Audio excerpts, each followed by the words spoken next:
Male Review on Yale Radiocast. What up? Happy Saturday out there, ladies and gentlemen. You are in the building in Studio 7B, the home of the Male Review, live on Radiocast.com. You have just reached the leg, ladies and gentlemen. Myself, Mark L, is in the building. How you doing this Saturday?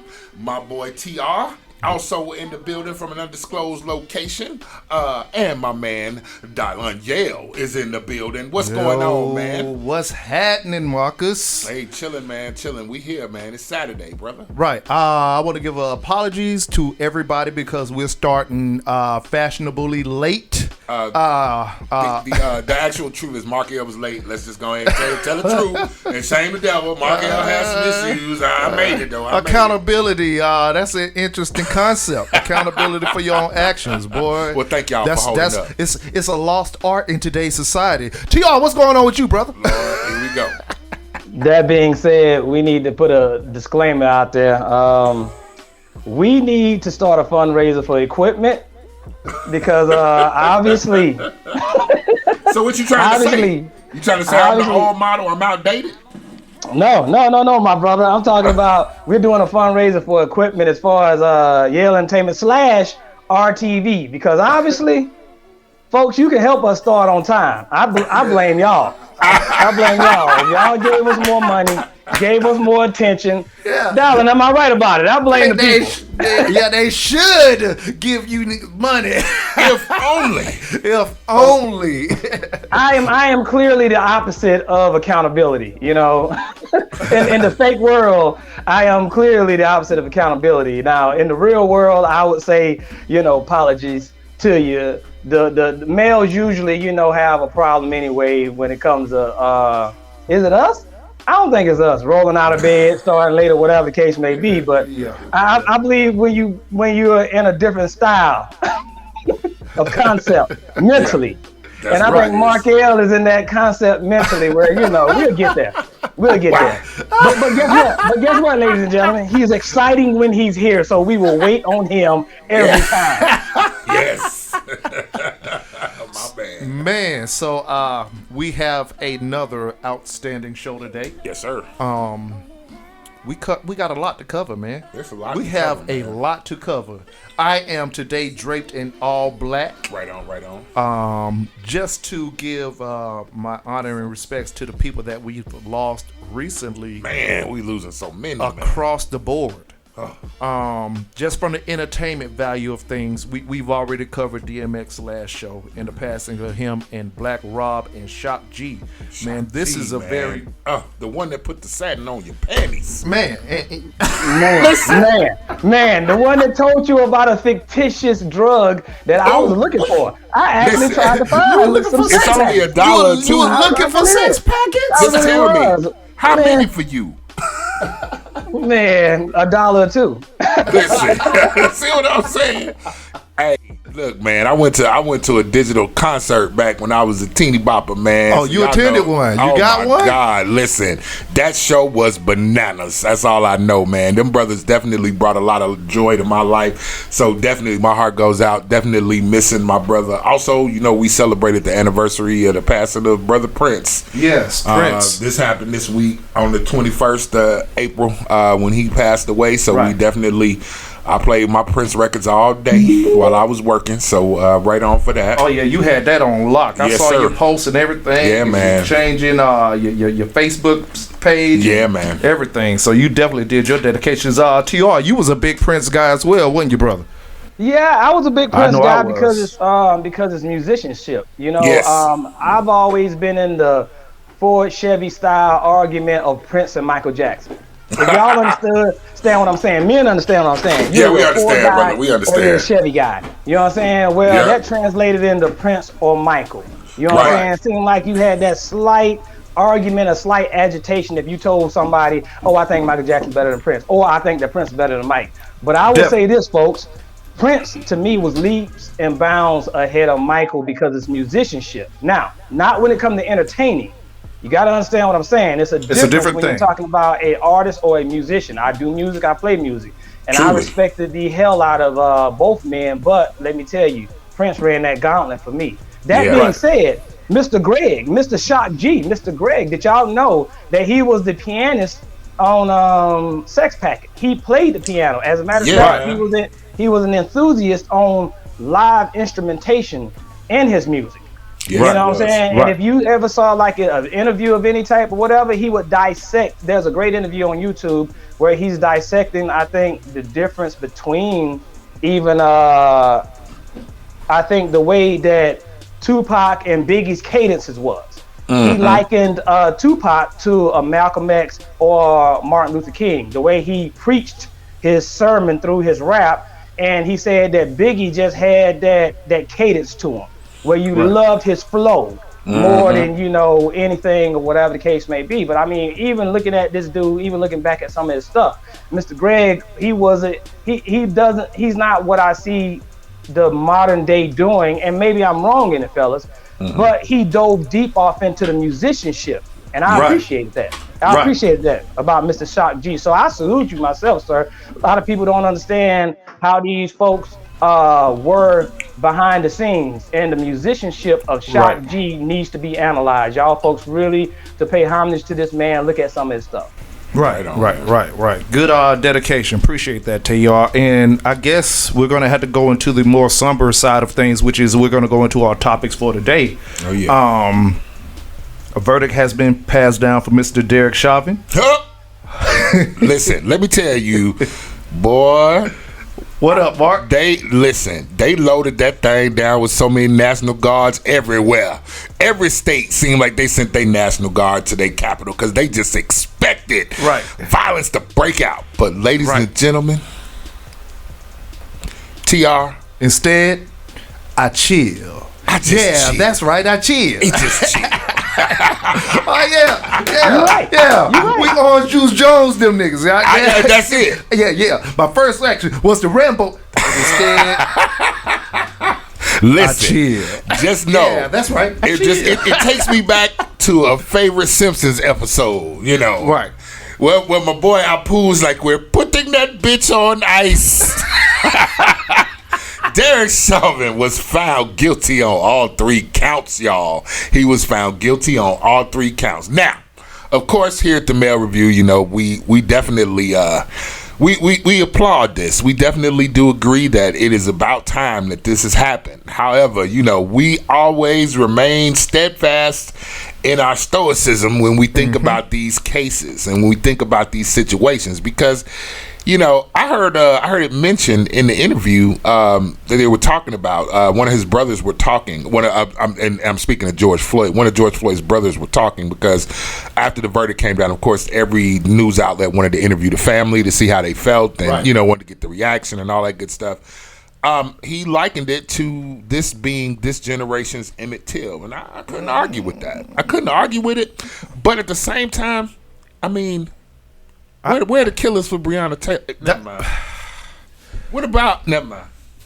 My point being, there's so many more hashtags. Right.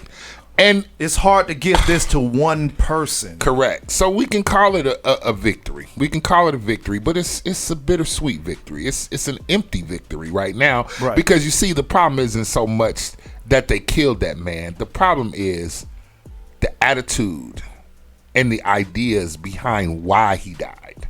That's the thing that we've been trying to fight. Right. And Dylan, even on that date, do you remember anything else that may have happened when we got that Derrick Chauvin verdict? What did we find out? Should we talk about it now, or should we come back, give them a breather? I'm pretty sure everybody got a good idea. Well, once again, we're covering everything, right? So we can't just limit this to Derrick Chauvin, you know what I'm saying? We do want to talk about the Ma'Khia Bryant shooting as well. And what we want to cover is everything across the board. Right. Because we're looking for justice for all of these situations. All of these instances, we want to have police held accountable. That's the word of the day, people. Accountability is a running theme here at the Mail Review. Yes, not only for police-related incidents, but men in our actions as well. Correct. Within ourselves, we have a conversation about accountability for ourselves as men, as leaders, as men in relationships, and people outside who are the younger generation of boys coming into manhood. A lot of things on both sides, even with women, is global. Starts with accountability of your actions. Correct. Okay, so when we talk about all of these things, they may differ in yielding a different outcome. Correct. You know, the outcome will remain different from possibly, unfortunately, what may be for Ma'Khia Bryant than what happened with George Floyd, and that's very unfortunate. But we want to go into the reasons, and we want to break down, and we also want to give some call-ins. Call in 678-586-9241. Also, if you got any comments and you don't want to call in, we got the live chat. It's hot on the Mail Review, the leg chat. We're going to call it the leg chat. Leg chat. We're going to call it the leg chat. Run it. Run your comment on the leg chat, and then we will actually talk about your comment. Now, before we turn TR loose on y'all, because I'm finna tell you right now. TR, come on in, man. Tell us what's going on with you, brother. Yo, I don't know what y'all are speaking about, but you know what? It's I guess you got to hear these things about yourself when it comes down to it. I don't think we talk about accountability too. Yeah, right. I don't. And here's the thing. I think my brothers are talking about my degree of accountability, and I will start by saying I don't do a lot of stuff right. I do many things wrong, but understand one thing: I will never hide behind my faults, my negatives. I will stand by them and say I need to learn, I need to do better. That being said, that's what we're doing here at the Leg. We might not necessarily say what you like today, but understand one thing: we understand within ourselves and with who we are as men, we are holding ourselves and our community and other communities accountable. So whereas we're going to hit one, we're definitely going to hit the other one. You might not like what we say about one thing, but damn it, if you like what we say about the other, then just look at the rationalizing of what we have and what we see. Because I feel like a lot of people out there, when they don't understand or they don't like what TR says, they immediately go to the problem that they got a problem with me. And let me explain something. You don't got a problem with me, everybody. You love me. And if you don't love me, something wrong with your black ass, or white ass, or Asian ass, or whatever ass you have. Or a man, or a woman. Or a woman, or a man, or a woman. Because my truth is my truth, and if you don't like it, then hell, because I will be honest with y'all. Once we dive in, we will have different, I guess, takes on everything that we got going on. Some going to be very similar. Some going to be exactly the same. But I promise you, if Mark L is sitting in that damn chair, we're going to have a conversation. Yes, sir. Yeah. Okay, so we want to take a break, man, because we want to get these hot topics time to sizzle. And we want people to actually gather their thoughts on this. And we're going to pull some more research, because what we want to do here is provide accurate information. Yes. Because outside of the accurate information and facts, we're just talking about men with opinions here. Yes. Although this is conversation from a man's perspective, the best part I think that we can provide is the actual research and the facts on that topic. Do you agree, Mark? I agree with you, my brother. I think we can do that. We definitely want to provide accurate facts. We don't want to talk from a place of supposition. We'll give you the facts as they are up to date. Again, just be mindful that things are ever changing every day with news stories and new investigations. So we will try to give you the most accurate, up-to-date facts. Shout out to Trey Michael. Trey Michael is on the chat. Oh, we already know it's about to be a show with Trey Michael. That's my girl. She absolutely loves me, y'all. I mean, she absolutely loves She said, "Hey, my booze." We are all your booze. Hey. Oh. It's okay. Don't worry about it. Hey TR, yes I do adore you, TR. I will. Hey, TR, you gonna have to meet her. Yeah, wait a minute. Hey, she said, why choose only one? I hear that. Oh, You damn right. You damn right. Because I guarantee you, Trey, you're gonna get tired of if you dealt with just one of us. You'll get tired of that. So you need. You need three. Yeah, you know what? Let me go to this room because. Right. Oh, right. My bad. I did mean to break it down in the rooms, but hey. Right on. But yeah, man. So we're going to go on a break, y'all, man. And once again, this is YaleRadiocast.com. Yes. We're going to come back from this break and we're going to get into these topics. Hey, chime in on the chat. We love y'all. Thank y'all for tuning in to Yale Radiocast, the Mirror Review. Let's get it. Yo, what's up? It's your girl, Mimio. If you have a business or an event you'd like to promote, I really want to bring Yale Radiocast to the top of your mind. We are on all streams of media. We will advertise or promote your business on all streams. We're on Apple Podcasts. We're on Google Podcasts. We're on TuneIn. We're on iHeartRadio. You want to support your business? You want to build your brand? We're here to help support you. You got a product? You have something that you want to promote? We give customized packages you can't miss. Again, hit us up at Yale ENT1. That's YALENT number 1 at gmail.com. Hit us up. We're Yale Radiocast.com.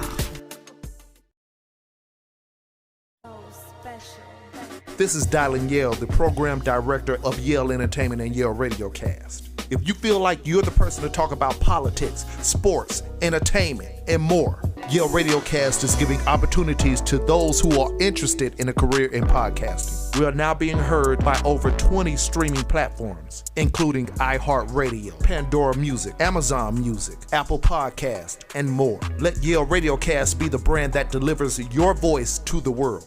Contact us at YaleRadiocast.com or email us at YALEENT1@gmail.com. The Yale brand is the gold standard, and this is Yale Radiocast. Get the business. It's your boy Young Nino checking in, man. What's going on? This your boy Ether. This presidential worthy, vote for me. Rap Analytics, man. We up in here. Check us out every Tuesday and Thursday, 9 p.m. on YaleRadiocast.com. We want your perspective. We're going to give you ours. Man, if you into this hip-hop culture, we got all the information you need. We're going to be breaking down everything from old school to new school, battle rap, fashion. Anything that has to revolve around hip-hop, we're going to bring it to you from today's perspective for what's popping in the news right now. Hip-hop, rap analytics go hand in hand. Rap Analytics, YaleRadiocast.com, baby, we live.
Yale Radiocast, the gold standard of online radio.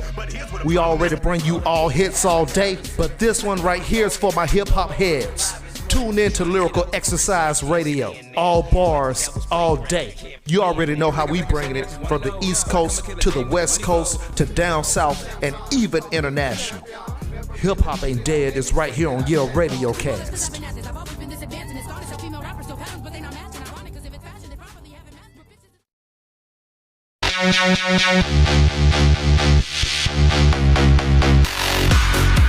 Yale Radiocast, now on Pandora Radio. Thank y'all for tuning in for YaleRadiocast.com. We are back. We want to go back into this topic once again, man. We are talking about stop killing us. That's just basically it. Seems like we got to have this conversation by every 6 months. I'm getting tired of it. Stop killing us so we won't have to talk about this and we can address other issues. Yes. It's where I'm at with it right now. Now, I'm not trying to say, and I hate when we go into these conversations, it's always the one person that says, well, we need to stop killing us too. We're not going there. We're not. This one isn't for you. Because that's already a understood. Well, maybe that's the all lives matter response. That's the all lives matter response, which is now this is a actual true statement. We need to actually focus on how we conduct ourselves with ourselves. True. We need to be accountable for our own actions. That's obvious. But every community polices their own community with how they act within themselves. Correct. So just because you're affecting me, that has nothing to do with what I need to do with my people, what goes on in my household. Correct. Because we do need to work on our household. That's not a question. That's beyond the question. That's understood without a shadow of a doubt. Yes, we do need to actually do some things that actually fixes our own community. But once again, that's a stats conversation that some of you. Problem. It's a social problem that you don't even want to have. Correct. Don't tell black people to stop killing black people when white people kill white people, Korean people kill Korean people, Hispanics kill Hispanics. And so on. Crime across the board is equal within its own community. Correct. Okay. Go ahead, TR.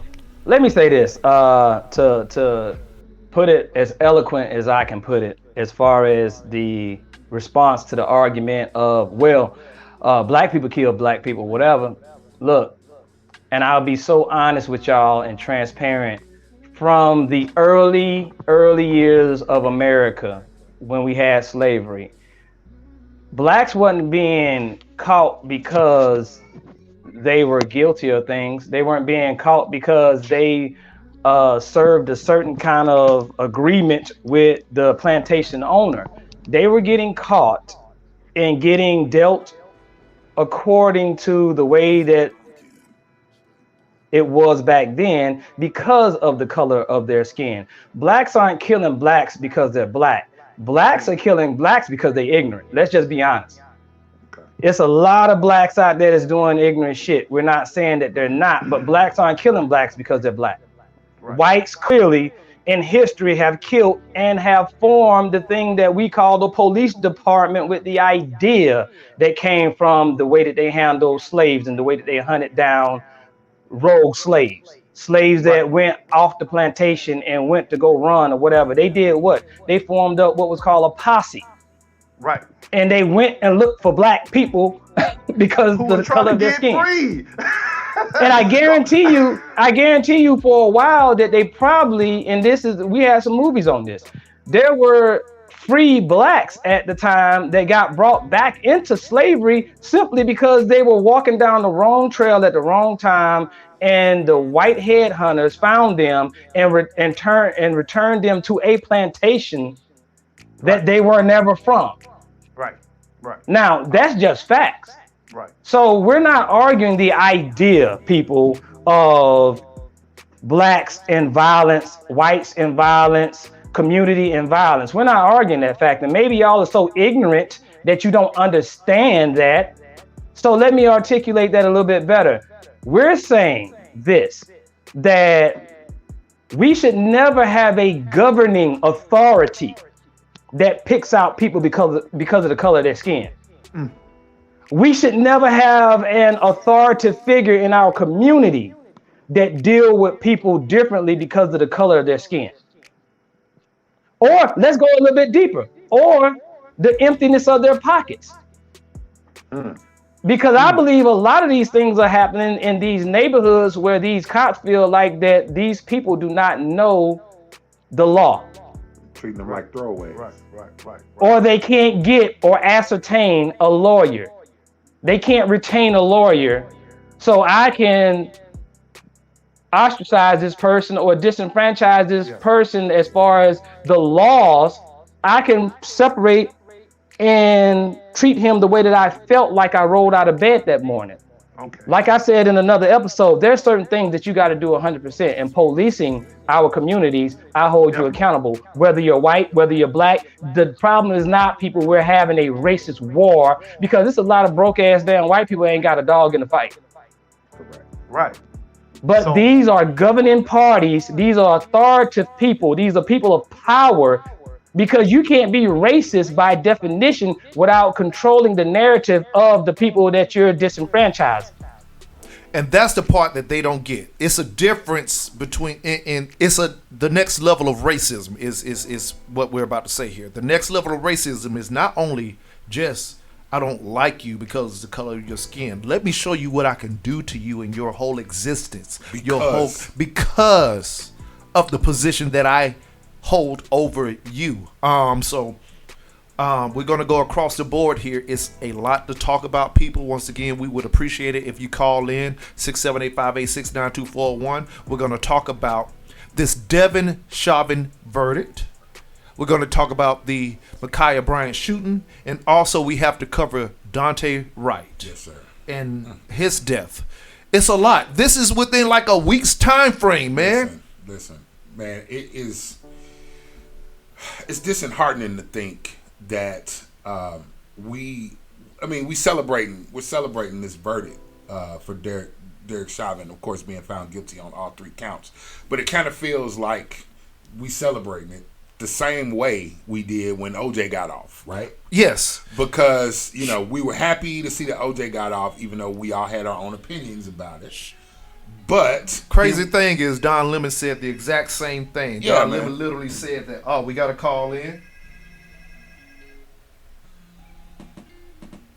Thank you for calling in to the Mail Review on Yale Radiocast. Who do we have?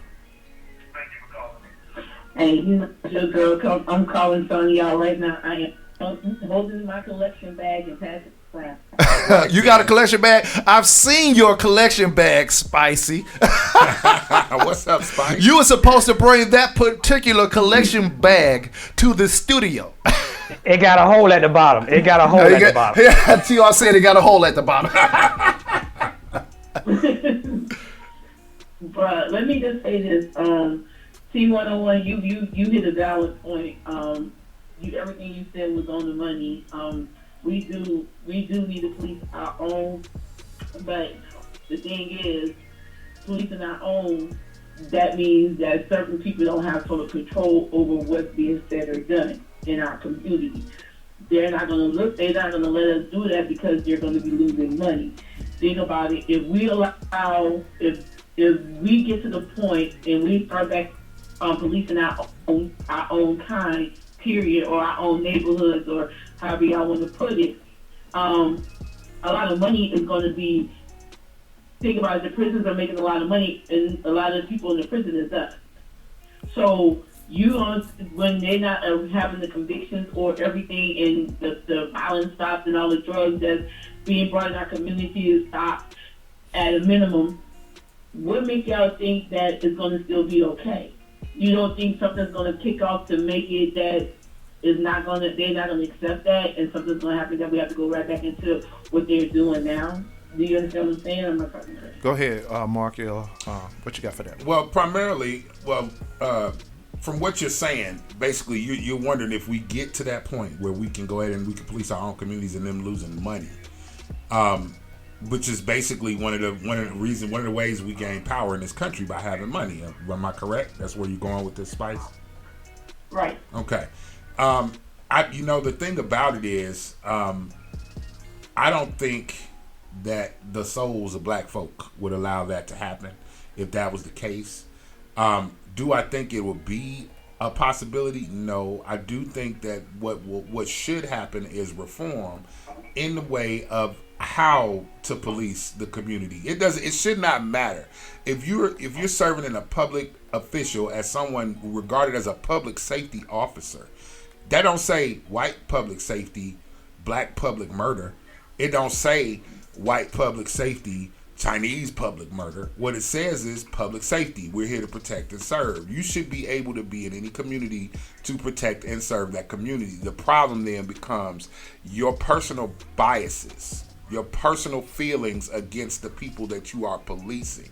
You would like to think that a black person who is a police officer who works in a community that he may be from or familiar with would treat the community, or they would regard the community in such a way as things can be de-escalated. Mr. Jones is out there on the porch waving his broom around and throwing stuff at the kids. This police officer can show up and talk to Mr. Jones, explain to him this is wrong, and so on and so forth, as opposed to showing up and 10 seconds later Mr. Jones is dead on his porch, all from waving a broom.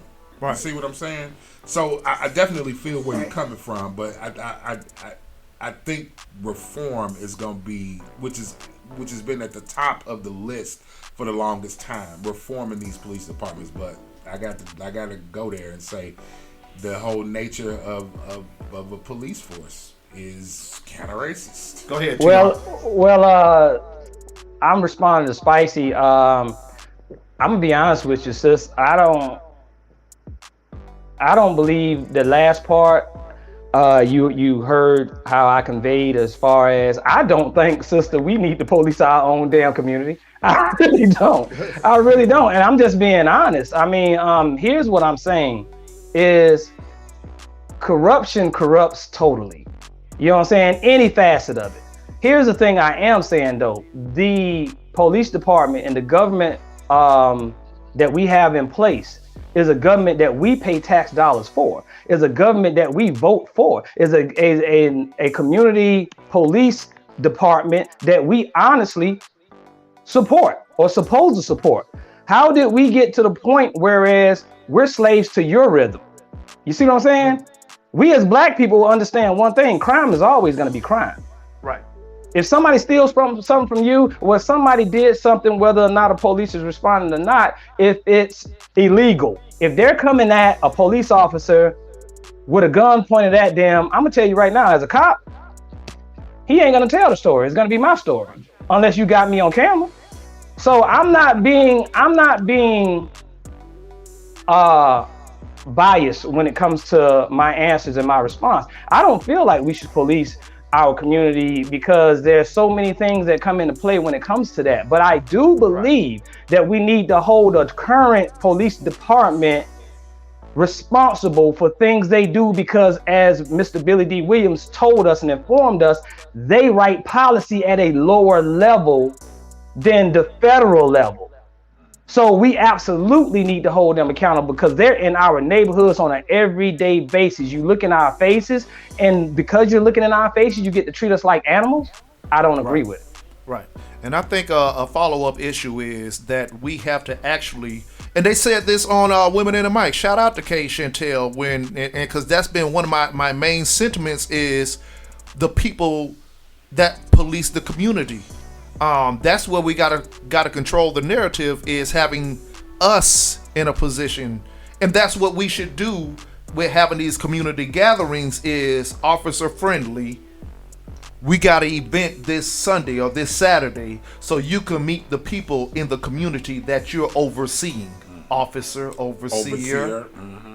Okay, so, and that's when you kind of like build an actual relationship, whether it's somebody that actually lives in that community or outside of that. You probably get a better understanding. Will it work across the board, Spicy? I don't think so, but we have to actually start somewhere. Spicy, we actually try to put these events together where we try to have the people in the community actually meet with the police department. Am I correct? Do you remember those days? Yeah.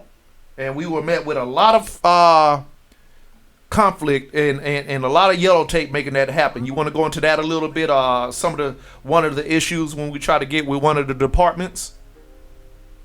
Well, I understand what you're saying. Yeah, like they didn't want to come out, or they felt like it wasn't. They wanted to know why. Why did we feel like it was important for some of us to be for us to come out and be met? Let me just say this, D, and I'm gonna go back. I can't talk about something unless I've been through it. And I just said this many times when it's on in the mic, but when my boys, when we lived in Douglasville, Georgia, Douglas County, as you call it, and when we wasn't invited. Someone told us about a particular forum that the congressman, the mayor of Douglasville, the chief of police, NAACP, all these people, something we were trying to put together. They decided to have one. The funny thing about this situation, my boys used to try to be rappers. They had their little CDs out. They was doing something real good. Clark Entertainment is still rolling today, and they major. But when they started out young, these officers had pictures of my son's plaster calling them notorious gang members of Douglas County. Be aware, this, that, and the other, but check it out. They straight A students. They graduating from high school. Wow. They only trouble they're getting into is doing what young boys do is. Well, all gang members aren't but dumb. You late. All gang members are not dumb. You are correct. Go ahead. Go ahead. Now you'll have my kids in. No, we ain't coming for them. Go ahead. Yeah, maybe. But you know, I'm saying, but you know, you label certain kids in certain areas, and they're not that poor. You want to label them because they all wear T-shirts. Y'all do know if the law states that 4 or more is wearing the exact same outfit, y'all are considered gangs, right? Wow. That's crazy. So if all of us put on a Yale Entertainment shirt and go outside, and we get targeted, we are officially known as Yale Entertainment gang members. I mean, shoot. In Chicago, you can't gather 3 on the corner. 3 on the corner means y'all definitely gang members. We roll deep. We got some hitters. We got some hitters. Right on, Spicy. And you know, I think that's the narrative. We do need to learn our laws, people. We do need to know how to handle a situation when it comes about. And you're right, they do target us because they know a lot of people can't afford to fight the lawyers back. to pay what needs to be paid to walk out of these jails and out of these courtrooms. They do know that.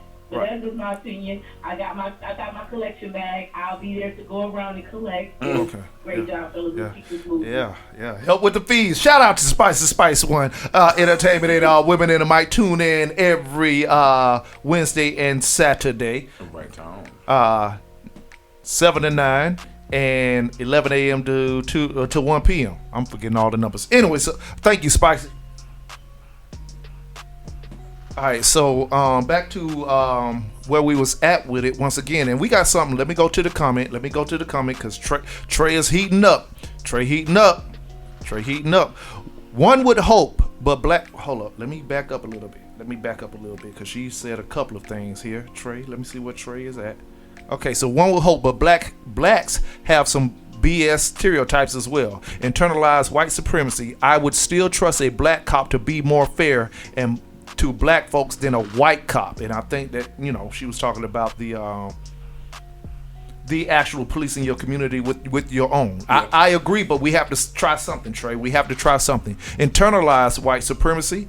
And Billy D for president. Shout out to Billy D on the chat as well. Once again, please put your comment up and we will follow up with the comments. So let's just go into this Derrick Chauvin thing, right? Right. This is where we're trying to hit this topic. It's very interesting because we got one. We got one, right? But the question, because now, since we got one, us as people, we got a question. We can't be happy with the one, right? No, absolutely not. We still got to ask a question. Yeah. That shows some true trauma. Maybe that's like when a person actually doesn't get love and they finally get love and you got to question, well, is this real? Look, man. This can't be true. It can't be. They gotta be up to something. Terrible news. You know what? We ain't gonna make it there. Darling. Stick the topic. We are not going there. We're not going there. We're not gonna make it there, darling. Darling, look at my face. I digress. Put him up. Okay, I digress. We're not gonna make it there. I digress. Okay, but real talk, with us dealing with so many issues in the past and so many non-guilty convictions from the police, we can go date back to Rodney King and issues probably before any of us on this platform was on this earth, right? they've gotten off. So the question is, because what happened with that George Floyd situation in particular, we shut the city down, did we not? That's what happened. The city got shut down. Matter of fact, the country got shut down. And see, and here's the part that I hear, back and forth, is, why are you destroying property? Why are you burning stuff? Shut up. Why are you destroying things? Listen to me. If you keep trying to talk to somebody, and this is, just think about how you operate in the microcosm of your own world. If I keep trying to talk to you and you're not getting my point, it's going to frustrate me to the point where I'm going to have to change tack. Right? You're right. So, even in the military, when we give warnings, we shout that warning at you to let you know, hey, first of all, you in the wrong place. Okay? Then we fire a warning shot to let you know further. Listen, you're in the wrong place, and that was a warning shot. The next shot is going to be send a mass, right?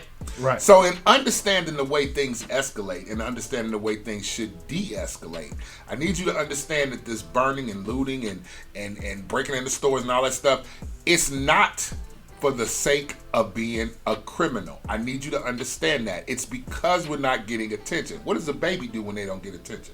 They cry out until somebody comes to see about them. Am I correct? Yeah. So, unless you want to always come see about them. So, well, listen, that's the whole point, right? So, shut up about the destruction of property. But yes, by shutting down the country, we got heard. But now, that leaves us with a seedy question. Because, do you think this was you know how when you have a discussion with somebody, you be like, you got it. You right. Is this a you right moment? Or did we really get justice? Because here's the thing. He still got to get convicted. He got the conviction, but he still has to be sentenced, is what I mean to say. Right.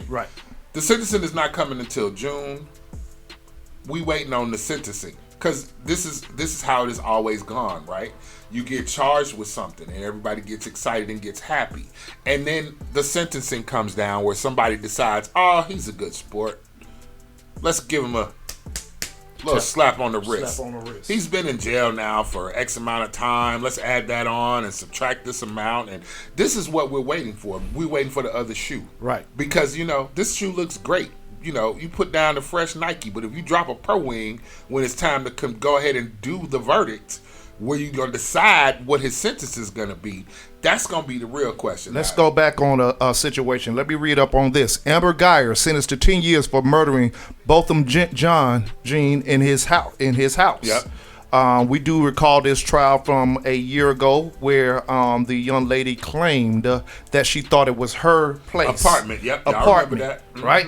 So this man was just in his house. Sitting on his sofa. Eating some ice cream. Doing the same thing that Kay Chantel was doing on Women in the Mic only 45 minutes ago. Right. An hour ago. Just chilling. And got murdered. And the maximum, the sentence that they gave this woman was 10 years. 10 years. So these are situations where does it look like, okay, let's gather around. Because the judge can look at it like, okay, yeah, do we got to give this guy a conviction? Now the jury across the board was like, yeah, he guilty. He guilty as hell. Correct. No matter how much evidence that they try to present, the facts show that there was no reason whatsoever for you to have your knee on this guy's neck for 9 minutes. If your case is saying that you are trying to detain him. He was already cuffed and on the ground. He was already cuffed and on the ground. Now, I had a conversation with somebody a week ago, and they said that they don't think that this was a racially motivated thing. Really? No, let me have this one. I could almost agree. Because just because you don't care for another person doesn't mean you hate them. Okay. So if we want to buy into that theory, maybe Derrick Chauvin isn't racist, but that doesn't mean that he has concern for the life of a black man. See what I'm saying? Like, I can honestly say I don't give a damn what goes on in XYZ place. Don't mean I hate them. It's just they not on my radar for concern. Correct. See what I'm saying? So it can turn into that situation. But nonetheless, let's just circle it back. Now we're talking about what time will he be given? What time will he be given? That's the Do you question. feel like with each sentence carrying at least 10 years?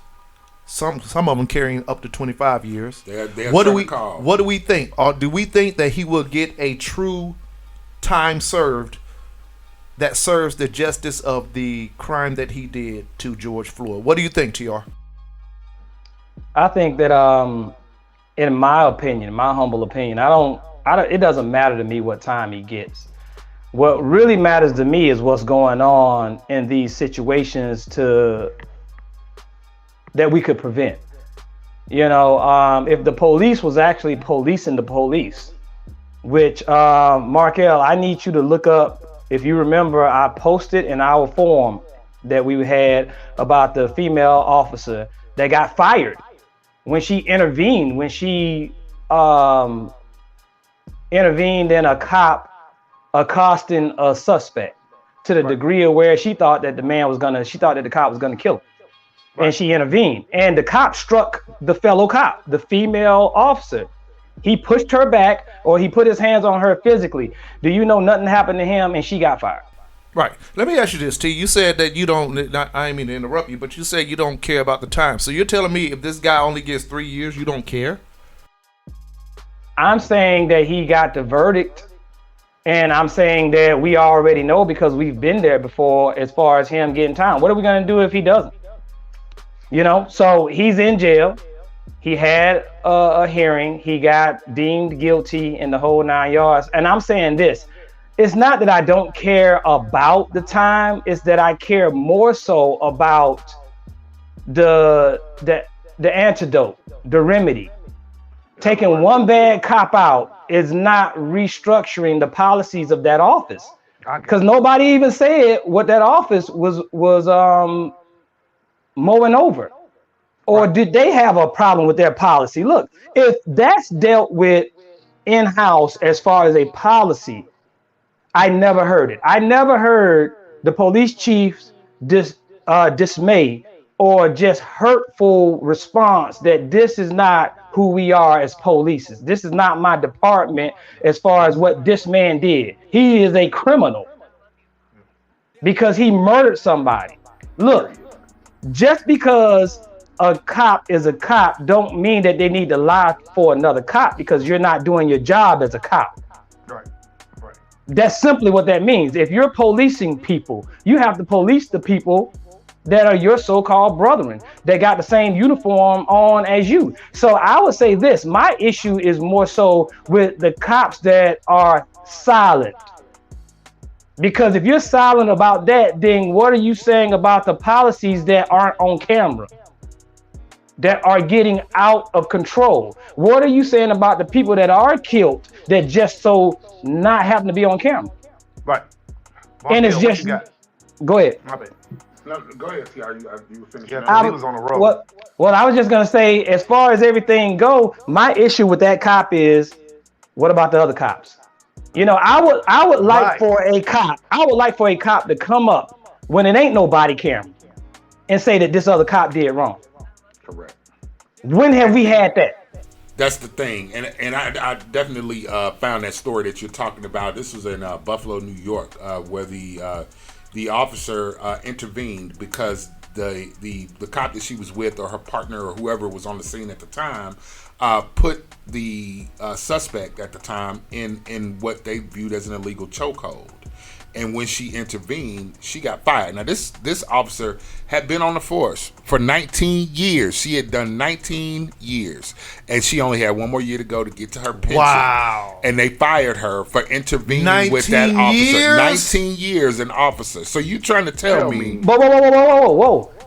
Remember when they fired her, they did not give her severance package. So not only did they fire her, she didn't get severance or anything. Go ahead, Markel. Yep, you are correct. She didn't get her pension. She didn't get her severance. They do have a new lawyer on the case. Definitely trying to work through that to try to see if they can get that done. I don't quite see any updates on it yet. But she did win. Good. Okay. All right. Right. Okay. But primarily, this is what we're talking about, and I feel you, TR, as far as trying to get the other officers to turn on their own brethren, because the problem is that this is what I see. They have taken the blue lives and the thin blue line.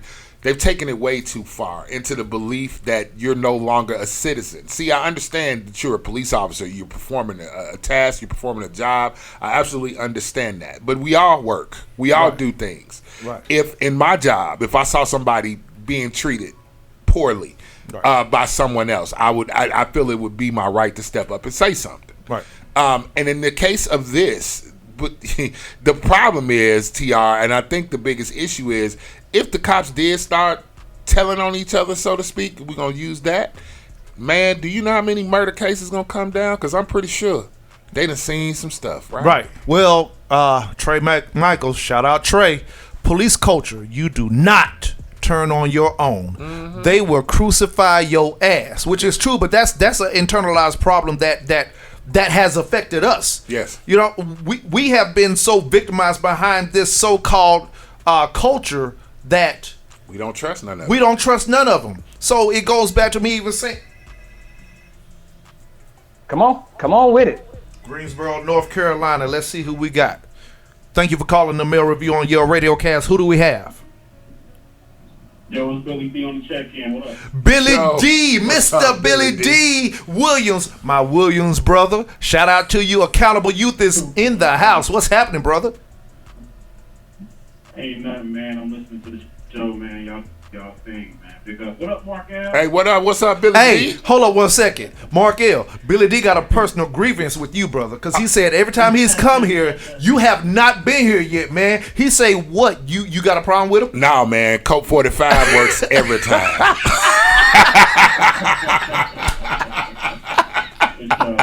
We're going to link up, brother, because I need to talk to you. Don't worry, Billy D. I'm going to be there. I'm trying to keep my out of it, man, because y'all doing incredible things. Hey, man. Thank you, brother.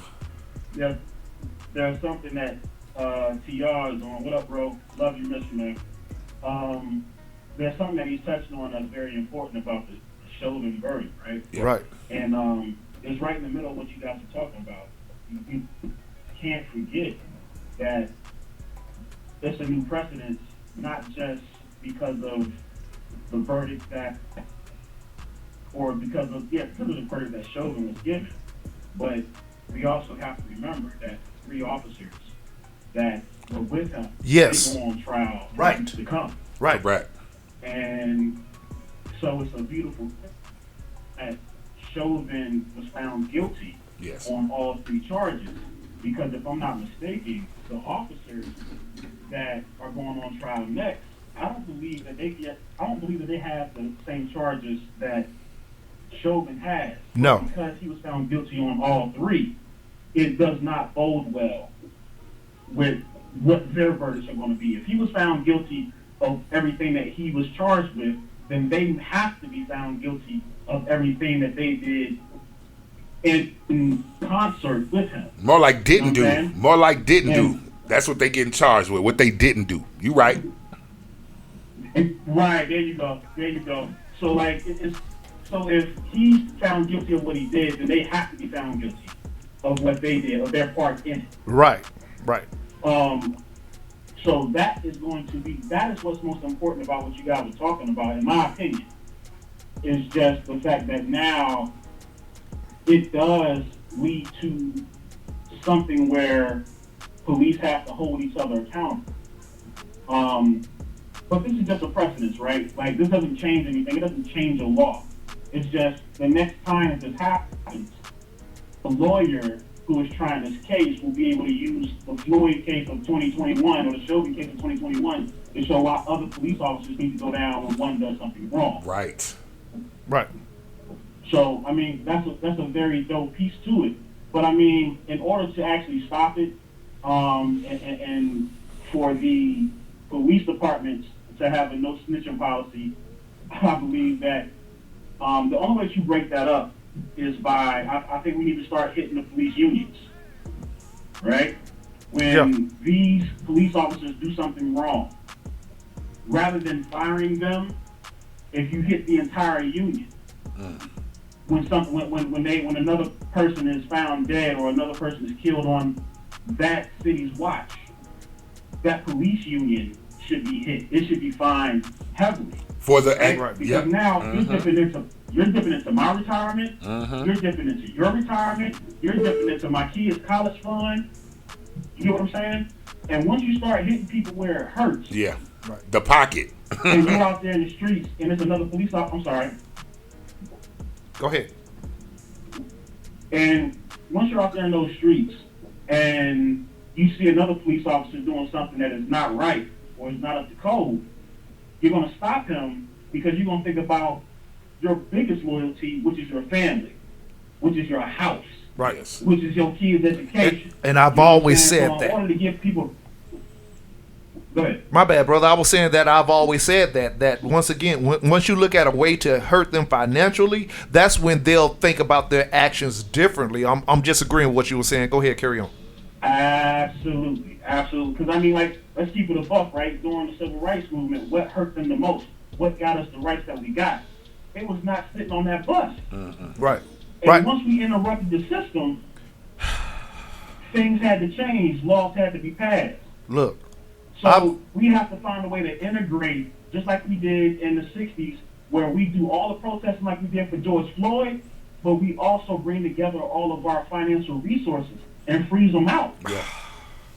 Hey man, that's been the number one thing I said, because if you look at all the cases where any kind of cop gets on any kind of suspension for anything, it's paid suspension, it's paid leave. Ooh. And that is so beneficial to them because they just sitting home getting paid while a family member done lost a child. Okay? Somebody done lost a daughter, somebody done lost a son, and this person is at home waiting on this verdict to come down, guilty or not, but they're getting paid for this. See what I'm saying? Now, imagine if there was some kind of legislation or some kind of law that's put in place where it says, okay, while on administrative leave, you're not getting paid. Or while you're on leave, or while this crime or whatever it is up under investigation, you are not getting paid. Just imagine the effect of how that will change how they respond in each and every situation. The act right you would get. And even and to TR's other point, you know, as I watched the trial, it reflected heavily on the conversation that we had a few weeks ago when Chex and I were in the studio. And all you heard about, and what's crazy about it, is it blew up in their face. The defense tried to use their local department policy to show where Chauvin was actually within policy of the department. And it was all local policy. Wow. All local policy. That's all they quoted. That's all they went down the line on. And it speaks to what TR is talking about, and it also speaks to the conversation that we had where we do not have to wait for a federal law to be passed in which every law enforcement agency across, it's like over 1,800, or maybe it's either 1,800 or 18,000. 18,000 seems a bit morbid, but it's 18 something. You take away or add a zero. Police departments across the country. Some are big, some are small. You know, but you'll never be able to mandate something across the board for all of them. And even if you can't, that's fine, because what we have to do, and everybody that's listening from every city to every state, is get with your local law enforcement and have them enforce and see what their policy is. And make sure that it's being mandated. And also, if you see something that's not in the policy, you know what I'm saying, you should go to your city council meetings. You should sit in those spots. We won't change, but we don't want to do work. You know what I'm saying? And the work starts when you go to these, when you go to your city council meetings. No matter where you're at, look online, go to your city.gov and find out when the city council meetings are. Ask these questions to your city officials. Ask these questions to your sheriffs, to your chief of police.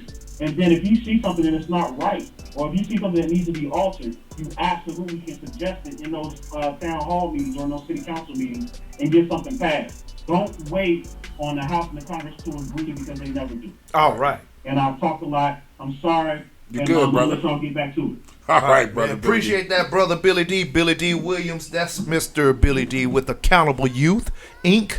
Check him out. He's doing some great things, and you will see everything that is Billy D. Williams on RTV and Yale Radiocast. If you want to find out what he's doing with the community, he works with a program that works directly with the police force within his community up there in North Carolina, and also he's expanding to Atlanta area as well. So that's one of our brothers, friends of the family, a honorary member of the leg.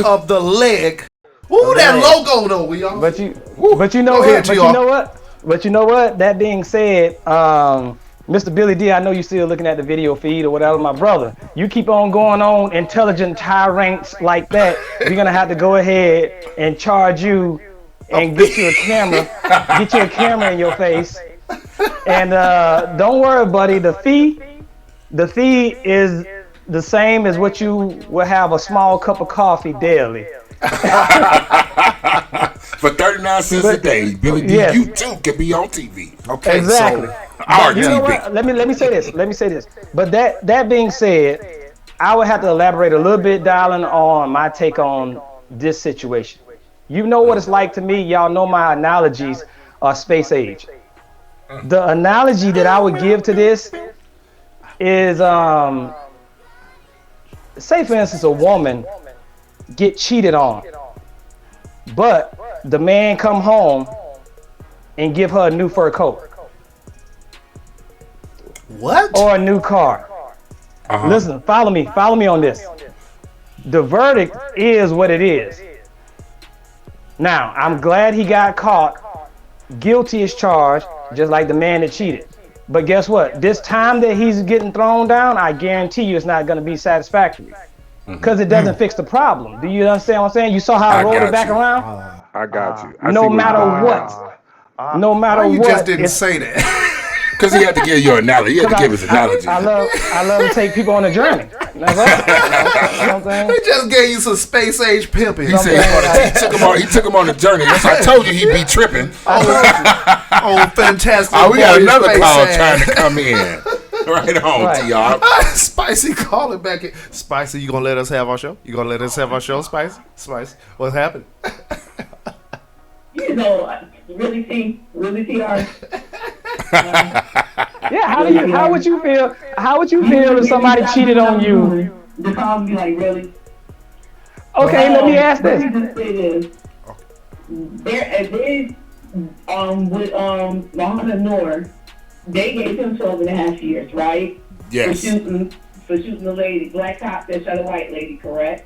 That's correct. Yes. Okay, in the same state. Now, let's put it like this: if they do not give this man adequate time, that's when I feel the uproar going to kick in. Correct, because it's going to be like they pulled the wool over us. If they do that, but let's just keep it real. Young black women got locked up for stealing cars out of fucking radios out of cars and got more than 10 years. Mm-hmm. Right. True. Black men got caught with weed. Not saying that weed is a bad thing, a good thing, but got caught with weed and got 20 and 30 years in prison, but now y'all made weed legal. Right. And the corporate industry is making a lot of money off of killing that. And disenfranchising black folk even still. But that's another show. And if you are invested, like, never mind. That's another show. We'll talk about it then. I invested. You know what I'm saying? Shout out to Robin Hood. Yeah, so you got a point, Spicy. Thank you for providing that piece of information as well. T101, you know, in the fur coat, it's got to be more than the fur coat in the car. Trust that. But I'm going to get off the phone. Y'all keep talking about it. Thank you, Spicy, for calling, baby. Thank you. Well, I would say this about Spicy's call in. First off, second off, I mean, you know, that's to your point. You know, I love you, sis, but here's my thing. I would rather George Floyd be here. Yes. Right. And I'd rather the policies be what the policies are to make sure that this doesn't happen or there's not another George Floyd. So Correct. I'm not concerned. It's not that I don't care. It's that I'm more concerned about the idea of where we're at as far as policy. Okay. You know, Right. I mean, that doesn't bring George Floyd back. I promise you, I would say that if y'all wouldn't get this man not one day, but y'all could bring George Floyd back, I would say do it. All right, so Trey Michael, she is on the feed. Shout out to Trey. Shout out to everybody calling in. Once again, post your comments on the feed. I see some people watching in. We got some good views right now. An officer must have some serious personal integrity to speak out against a fellow officer. This is true. They ain't gonna do it, bruh. I mean, Mark L, what's the name? What's the name of the female that just spoke out? She did. That happened. Did that happen in 2012, 2013? It was some years ago. It was some years ago. Yes. It happened. So it happened. It just doesn't happen enough. Yes, it just doesn't happen enough, or we don't hear about it happening. Look, I forgot what talk show it was. It was a talk show some years ago that had a panel of minority ex-policemen on the panel. I don't know if it was Oprah or some show like that. I saw that. What? Yeah, where the gentleman was saying the reasons that they are no longer on the task force, on the police force, is because they spoke out against crime. So it does happen. We don't hear about it enough because we're talking about a media structure that controls the narrative of everything. Correct. But it definitely happens. We don't see it enough. Right. And once again, we're dealing with this. Go ahead, TR. If only. If only. Hashtag this. Shout out to everybody on the feed. Hashtag if only and post it. Let us see if you're on the chat with us. Post if only. You got to understand, if only you knew an outlet that was providing this type of information that presented to the community that this actually happens. Yes. That it is actually a group of people that speak out against the violent crimes. Because what it does is, it does what Mark L said. We don't trust them. Because we don't see enough that there are some people actually saying that this is wrong. That no, I'm not going to happen this in the department that I work with. So we need to see more of that. Trey Michael, yes, it is definitely a problem in the agency. I got to go down the list with Trey Michael. I got to go down. Yes, I agree 100%. You have to get them pockets. We got to hit them in the pockets. Also, that's the only way to extract power. I said that same thing about the bus boycotts. Exactly. Once those boycotts happen on the bus, that's what started them changing the rules. A lot of things happen. Hashtag if only. Shout out to Trey Walker, the stylist. Thank you. Hashtag if only. We need to understand it. We need to be the change. Okay. So and here we go with this exact situation as it pertains with George Floyd. We started messing up their money, and they were scared. I think that they were scared that if they gave a bad verdict, because we know the black people that were on the panel was like, yeah, he did that. Absolutely. Oh, he did that shit. He guilty. I mean, and we can't speak for everybody because we weren't there in the room with the jurors to see how they felt. Go ahead, Markel. However, that's the thing about it. This is the smallest part of this is the color. Now, let me explain why I say that. A human. What happened to humanity? What happened to being a human being? I would not watch anybody of any color just laying there getting beat to death to die. I wouldn't do that. Right. I wouldn't do that. I've seen that happen even in cases where there have been riots or, protests where someone who was white was getting beat up by a bunch of black people. I've seen black people stick their neck out to protect that person because humanity should step in.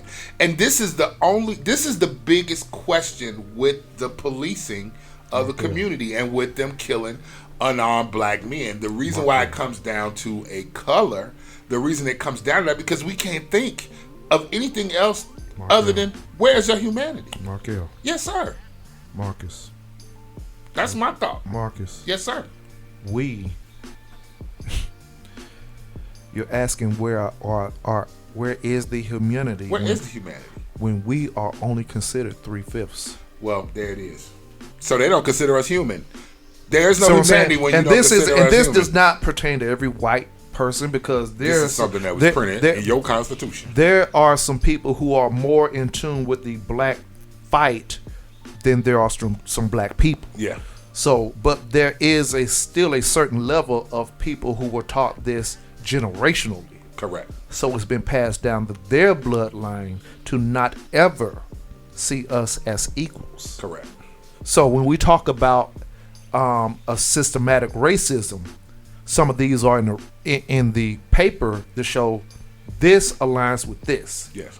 We are policing, we are officers, overseers to people who are not our equal. And that's what's happening. And that's You are created correct. a whole streamline of this belief with some and not all. You remove the humanity. And you know what? It comes from the idea of what we're trying to say to everybody who's ignorant to it. And don't worry about it. Ignorant, I never use that term as derogatory.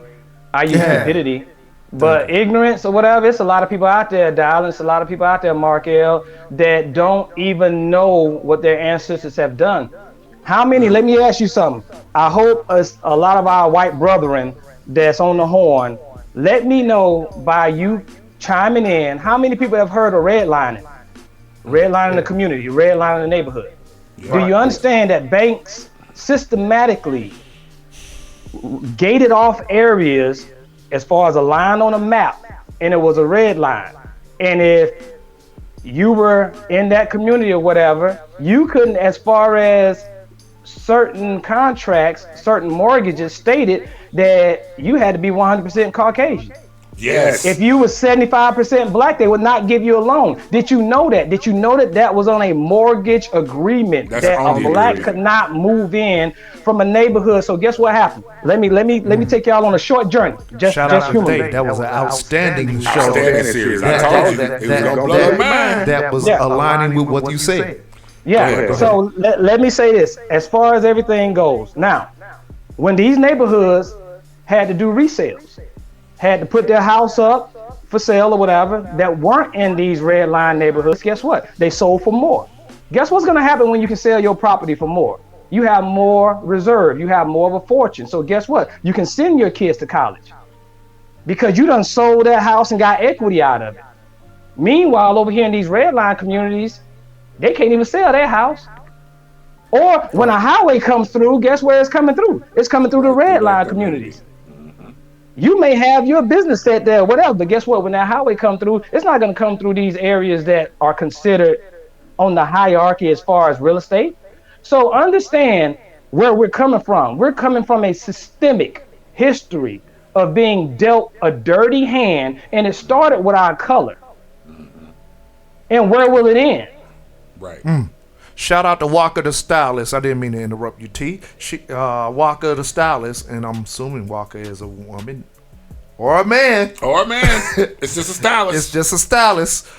Yes, I have learned that through a real estate course. Exactly what you're saying, TR. So somebody in real estate is following up with what you're saying. Go ahead and continue. Shout out Walker Stylist. Yeah. So what we're saying is, to me, it's not a poor white thing, because you can't do nothing with me when you're poor and white. Half of y'all probably got less money than me, but I'm not going there with it. It's not a white and black thing is my point. Right. It's not. It's just not. What it is where you started with racism, where you started with it being a black and white thing. Mm-hmm. Look, we're holding hands and singing Kumbaya, majority of blacks, majority of whites. We all know this right now. But you have capitalization that has been built with this country off the idea of racism. Yes, you have. Right. Okay.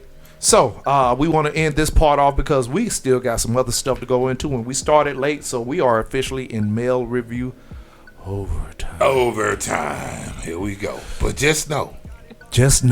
What do you think that the verdict is going to be for Chauvin? How many years he's going to get? What do you think, Markel, TR, and me? Because we got to go into Miss Ma'Khia Bryant. Yeah, we do. And also into Daunte. Wright. And into Daunte as well. Listen, so my final word on it, I think they seeking 25 with an L. I'm thinking he looking at 15 to the dough. I'm thinking 15 myself. I'm thinking 15. TR. 15? We all calling it. 15 You done is the heard it number. here first. Now, don't ever make no mistake and think black people don't know the law. We know the law. We know the damn law, okay? Black people know the damn law, okay? They can tell you. We seen enough Eyes episodes and got enough cousins, and some of us live down it. Never mind, we ain't gonna talk about Florida. I mean, Look here, man. anyway, It's an old black man gonna hop out the bushes and say, "Hey, don't do that. That's gonna get you 5 to 10." absolutely, always, everywhere. So yes, that's what we think, y'all. That's what our thought is. If you got some opinions on that, throw that up on the chat or call in. Or call in. Hey. 678-586-9241. Let's go to the chats real quick. Billy D is saying 35. 35 years? Ooh, wait, Billy D, that's hefty. Ooh. I'm a low end, high end. Okay. Low end 15, high end 18. High end 18, right on. Okay, yo, so my low is still 15. My high is 20.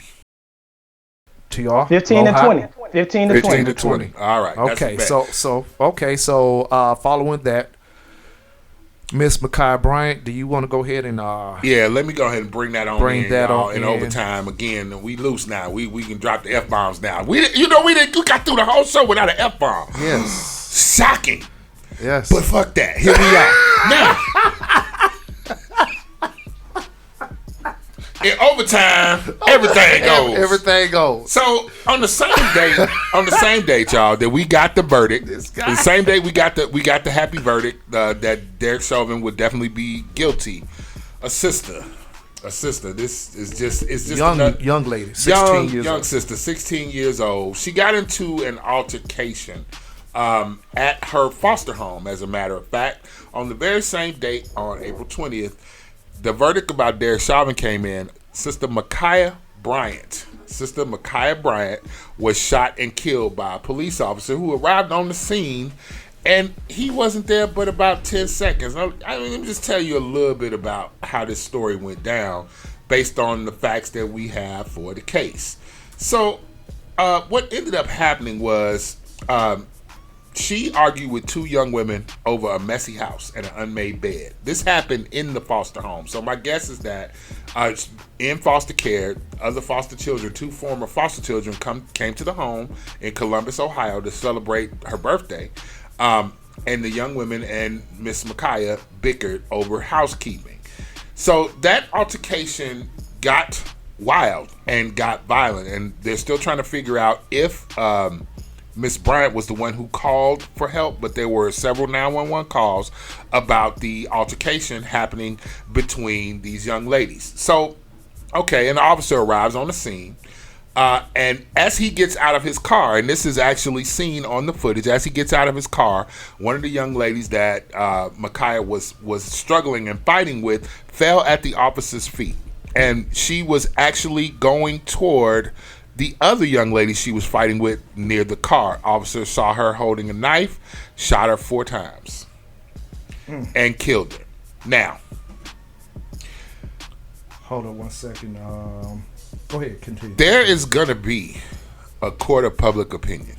Now, I'm going to tell you again, we talked about a little bit earlier about the media narrative and how the media does things. People started putting stuff out about it, saying she lunged at the police We lost officer. our audio for a second. Shout out to everybody chiming in and saying volume check. Walker Stylist. Okay. Oh, so circle back? Okay. Yeah, circle back a little All right, bit. sorry about that, y'all. We had a little... See, that's what happens in overtime. You know what happens. We just... Sometimes we just lose track. But we coming back. Okay. Basically, just to give an overview, Ma'Khia Bryant was arguing with two of her former foster sisters, I want to say, about housekeeping. It broke into an altercation. There were several 911 calls that went out. Okay? Now, they got into this argument and it escalated into a physical altercation. The officer arrived on the scene, got out the car. When he got out the car, one of the women who was fighting, that Ma'Khia was fighting with, landed at his feet. At the same time, Ma'Khia was going toward the other woman that she was in the altercation with, and she had a butcher knife in her hand. This officer fired 4 shots and killed Ma'Khia on the scene. Mind you, he had only been there literally about 10 seconds. And you could tell that from the footage because you could see him getting out of the car. You could see the young lady falling. And then, of course, they cut it off on the news, so you cannot actually see the actual shooting. I'm calling it a shooting right now. TR has it on his stream as well as you're saying this. Go ahead. Oh, continue. absolutely. Okay, very well. So basically, what we're trying to figure out now is, I understand this young lady had a knife. There's been a lot of things that have been said. They said first, the story came out that she lunged at the officer, which of course brought up a lot of outrage because naturally people were saying that's not what happened. That's not what happened. That's not what happened. We do know that is a false statement. She was not. We saw the video footage. If you have seen this and you have been able to watch it, she didn't lunge at the officer with that knife. That absolutely did not happen. That's what I'm saying. So there are a lot of theories and a lot of things that are being said out here right now about her being killed. Here's the problem. Here's the problem, people. Here we are again with a cop killing another black person. Here we are with a cop that was unable to de-escalate that situation. Now, I'm going to say this. From watching the video footage from where I was sitting, she was going after another human being with that knife. So I understand the officer's position with trying to end the altercation or to try to save a life. I definitely understand that. My problem has always been with this. If you're going to pull that weapon, how are you not taught how to neutralize a situation, not kill the person, but to stop the threat? Look at this. Look at the video footage behind you right now. Play that again, TR. Look at this. So we're watching the footage here, folks, if you're seeing it. So you see the officer sees her, and he's got his weapon out immediately. Do you see how fast he pulled his gun out? Now, I understand he was moving fast. He was trying to save a life. But you paid to have peace of mind, aren't you? Aren't you paid to have a consciousness that allows you to know when to use deadly force? Mark. I'm asking. Mark. I know T.I. gonna have something Mark. to say. So I'm gonna ask you, Dialine, what you think? Looking at that footage right there, my guy. Yeah. You call this a good shooting? You call this a good shooting? I would no shooting is ever a good shooting. Okay. All right, let's. Well, in cop terminology, a good shooting meaning he's not gonna get in trouble, or that officer will not get in trouble. I don't know who it was. A man. Call in 678-586-9241 with your opinions, and you could also comment on the stream. Once again, no shooting is a good shooting, but this is one of those cases where the cops always say you cannot evaluate how we should react in that moment. Right. And this is coming from us as military men. This is true. Taught how to react in that moment. If you were trying to save somebody's life, or what you thought they were in danger, we're taught to send them ass. I know. The girl was striking at the other girl, and unfortunately, she had a weapon. And that's where I could leave it as. It's a very sad and unfortunate situation because she, from the initial reports, we don't know the full story. Right. And shout out to the lady that called in earlier to Women in the Mic and gave a lot of insight to the storyline.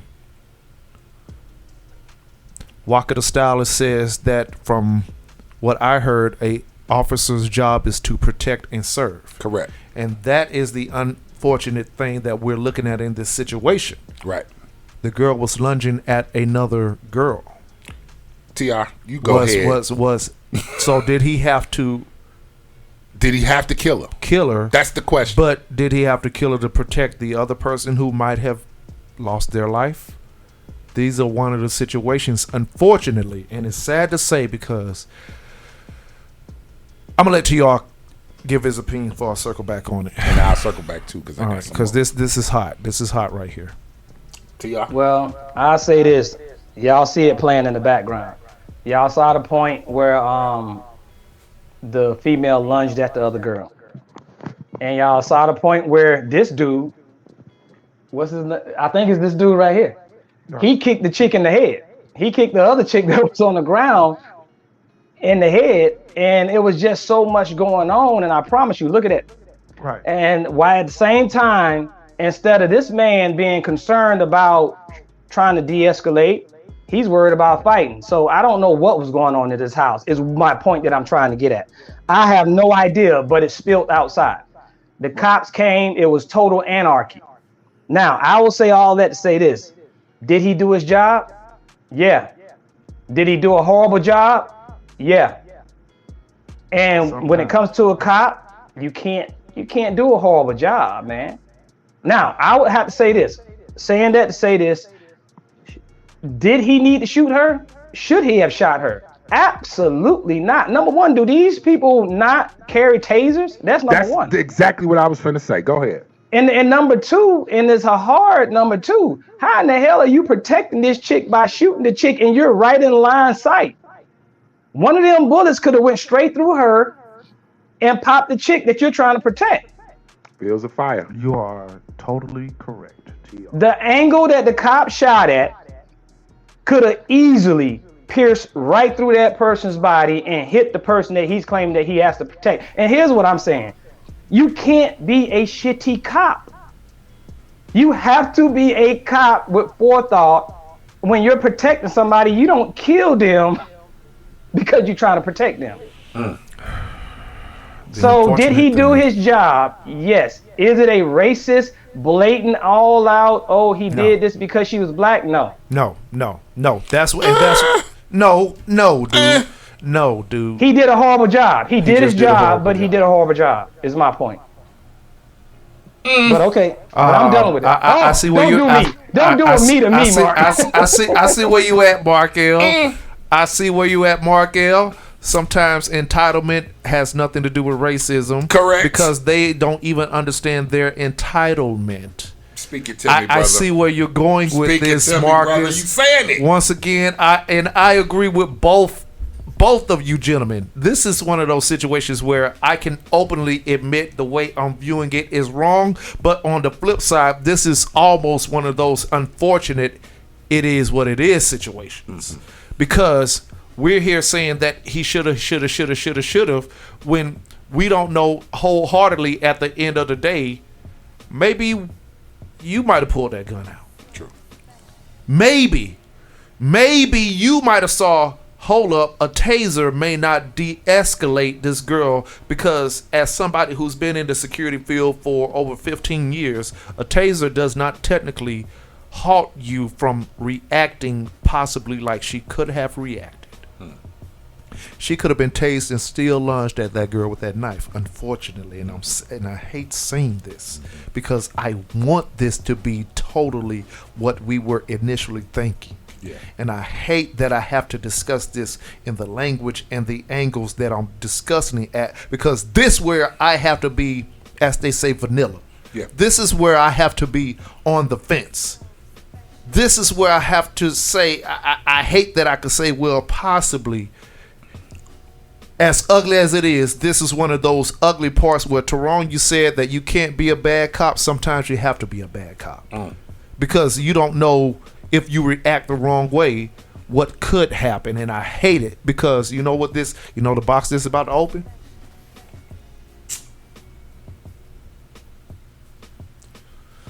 Why aren't we fighting for Micaiah like we fought for George Floyd? Correct.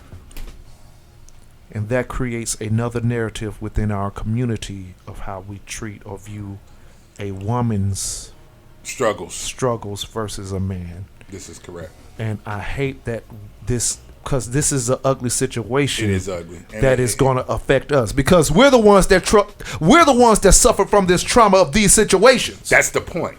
The trauma, the collective We're trauma. the ones that got to fight through these situations that they create that we got to repair. Okay? TR. Well, I would say you might be vanilla, but dude, I'm gonna be chocolate on this. I'm gonna be just totally damn chocolate. Mark L, if you came out the vehicle and you saw a crazy ass family spill onto the damn sidewalk, and hold on. I think I can go ahead and replay it. You saw a dude cold kick a chick in the head. Right. The dude kicked the chick in the head. Now, I didn't know you could go around kicking folks in the head like that. Look, here it is right here. Look at it. Boom. Did you not see that? Yes. Cold kicked her in the head. I mean, I did not know you could go around being a head kicker. That's some kind of unfounded thing that I was not aware of. Walker Stylus, in these violent incidents, is the officer trained to kill or to maim the aggressor? Well, that's the thing. And that's what I'm saying. That's what I'm saying. Did only one person die? Only one person died. Only one person died. Versus possibly 2 or 3 or 4. Correct. Okay. I so guess he did his job, but he did his job. But it was just a horrible job. It was just a shitty job that day. Sometimes, I guess, could it have been worse? I think this was probably... Chick could have stabbed the other chick to death. The chick could have stabbed the other chick to death. I'm saying that I see in this situation a violent situation that I did not know what was going on, and this chick had the knife for a cop. Right. The cop responded. I would have rather both of them be alive, but guess what?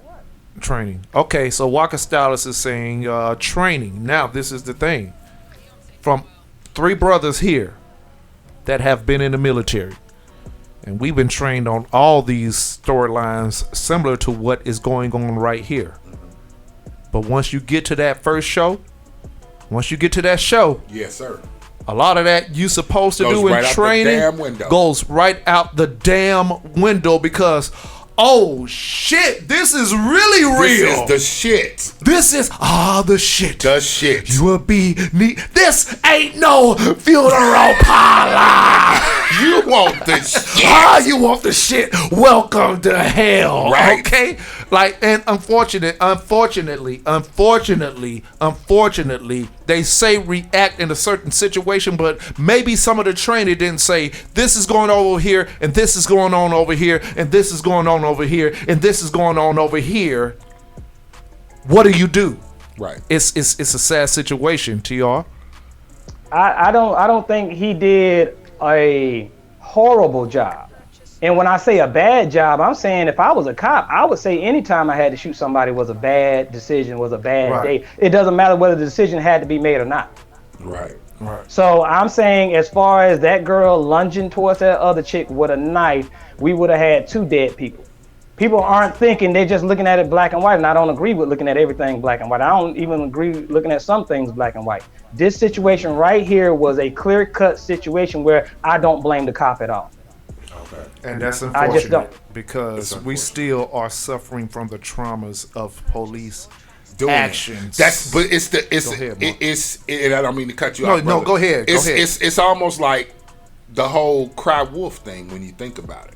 You know, if we know that cops show up and kill black people everywhere they go, and that's what we seeing in all these hashtags, it's hard to not think that this was a clean shooting, because here we go, another white officer kills a black woman at this point. How do you not go immediately to the crazy place? Because you dealt with all of this collective trauma. So it's almost like the boy who cries wolf. They didn't kill them. It's got to be black and white. They didn't kill them. It's got to be black and white. They didn't kill them. It's black versus white. So when you get a situation where, like this one, which is murky. Let's go ahead and call it murky. That's the best word to use. This is murky. I'm not saying that it won't come out later that he could have done 100 other things. We've seen a video, you sent it to the group just recently, of a dude who wrestled with three cops with the butcher knife, and he still went to jail, but they was white and he was white. Right. Or there's a video out of the guy who was running off in his vehicle, and the cop was on the car as the pickup truck as he's pulling off. Okay? Which brings me around to where we look at another situation. Now check this out.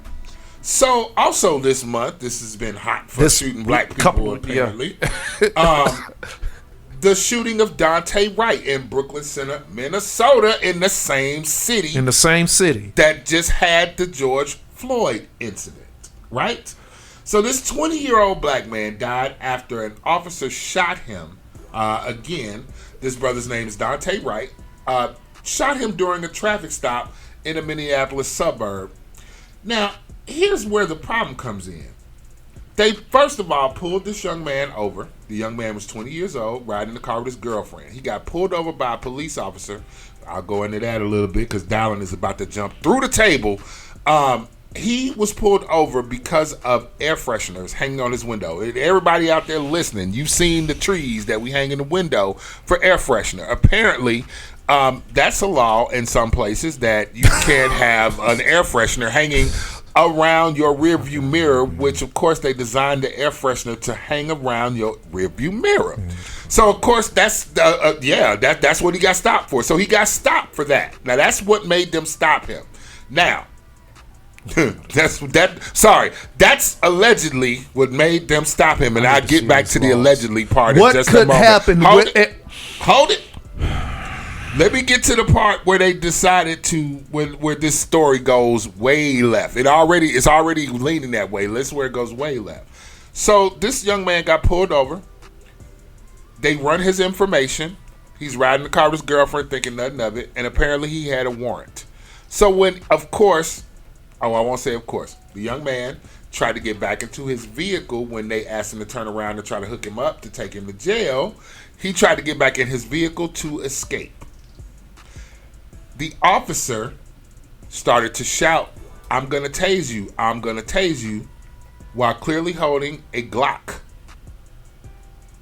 and shot the young man in the chest.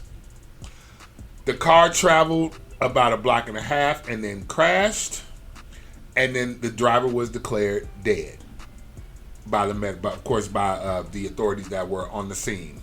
So let's go back to the beginning of the story, and this is the part I know that I'm gonna toss it to Dallin, and I'm just gonna throw the raw meat in the flow and let him go for it.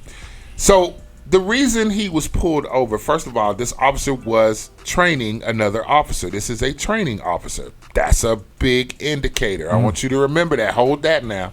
This was a training officer, an officer who was training another police officer, a rookie police officer, or a police officer who was younger on the force. This officer had been on the force for, 20 years or so? Mm-hmm. Is that how long that officer had been on the force? Okay, yes. So 20 years or so, you were training other officers to do what officers do. So basically what happened is they saw that air freshener and used that as a training stop. They pulled the young man over because he had air fresheners. Then they find out that he had a warrant and decided to take him to jail. You make the second mistake, which is, I'm going to call these mistakes. You make the second mistake of saying you're going to tase him. You've been on the force for 20 plus years. You don't know the difference between a grip on a taser versus the grip on a Glock 9mm. So you shoot this young man, saying you're tasing, and you're shooting with a gun.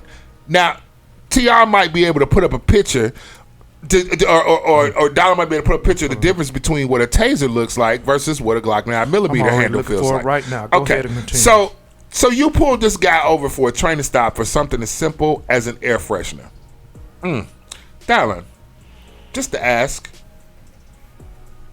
So, you think that was a legit stop? You think that was a good training stop? Air freshener? An air freshener. I would like to circle around to the idea, Markel. When did air fresheners? What state is this? Because we need to put a PSA out to all our black folks. Because black Minnesota, same place for. It happens. Driving with what? Look, that's another reason for you to be shot if you're black. Driving with an air freshener hanging on your rearview mirror while black. People, dude, I've seen them trees since what? How many years we've been seeing them trees hanging around people's stuff? Why wouldn't they go to that company and say, listen, this is an obstruction? And so it's become the law. Now, I want y'all to take a look at the screen here, and I want you to see the difference between the grip on the taser versus the grip on the Glock. Now, I'm not the smartest man, but I'm going to say this. As somebody who has carried these weapons for a number of years be training somewhat, Dollar, I'm going to let you have that. Look here, man. See, this is what we're not going to do. We're not going to allow people to have the most bullshit of excuses to say, I didn't know, or I forgot, or I wasn't sure, because people's lives are at stake. Correct. In your hands, miss. I served 20 years, and you out here training somebody? You're training somebody. 20 years old. 20 years old. You have 20 years. You've been serving longer than he's been fucking alive. Right. Yeah. Look, Why not? I can't get past the idea of the air freshener being illegal because in the black community, if you don't got an air freshener on your rearview mirror, you're deemed as being nasty. You know what I'm saying? If you Or let Joe Biden tell it you ain't black. Don't get me started. There you I'm go. still here. I'm still There you here. go. I'm still There you here. go. Let me see. But Look it up though. I will say honestly, I've said it before, and I've said it in many different episodes that being a police officer is just something that you can't wake up and figure about how much of an effort you're going to give that day. You can't. You got to give 100%. You got to be conscious of things. Just like, and I'll put it to you like this: I have a job in transportation where we build roads, and I tell everybody the first thing that you need to be aware of is safety. And that's where I'm at with it. I'm like, well, look, we can go home screwing up, but at least we're going home. When I went out to my first bridge job, a man lost his life because he didn't have a harness, and he fell from 40 feet onto a steel barge. I was there and I saw it. Oh my God. So my thing is this: when you do your jobs, it's certain jobs that you have to do with all your concentration and very well. Because one thing you want people to do is go home. Now, I am that safe when it comes to my job as in transportation. So I'm just saying this: cops, step up your damn game. There is no way you can make these bullshit excuses and call them good excuses. There's no way you can tell me that you fear for your life because you don't need to be a police officer, because you shouldn't approach the job with the idea of I'm going to assume. You have to respond to the situation and respond very well. Right.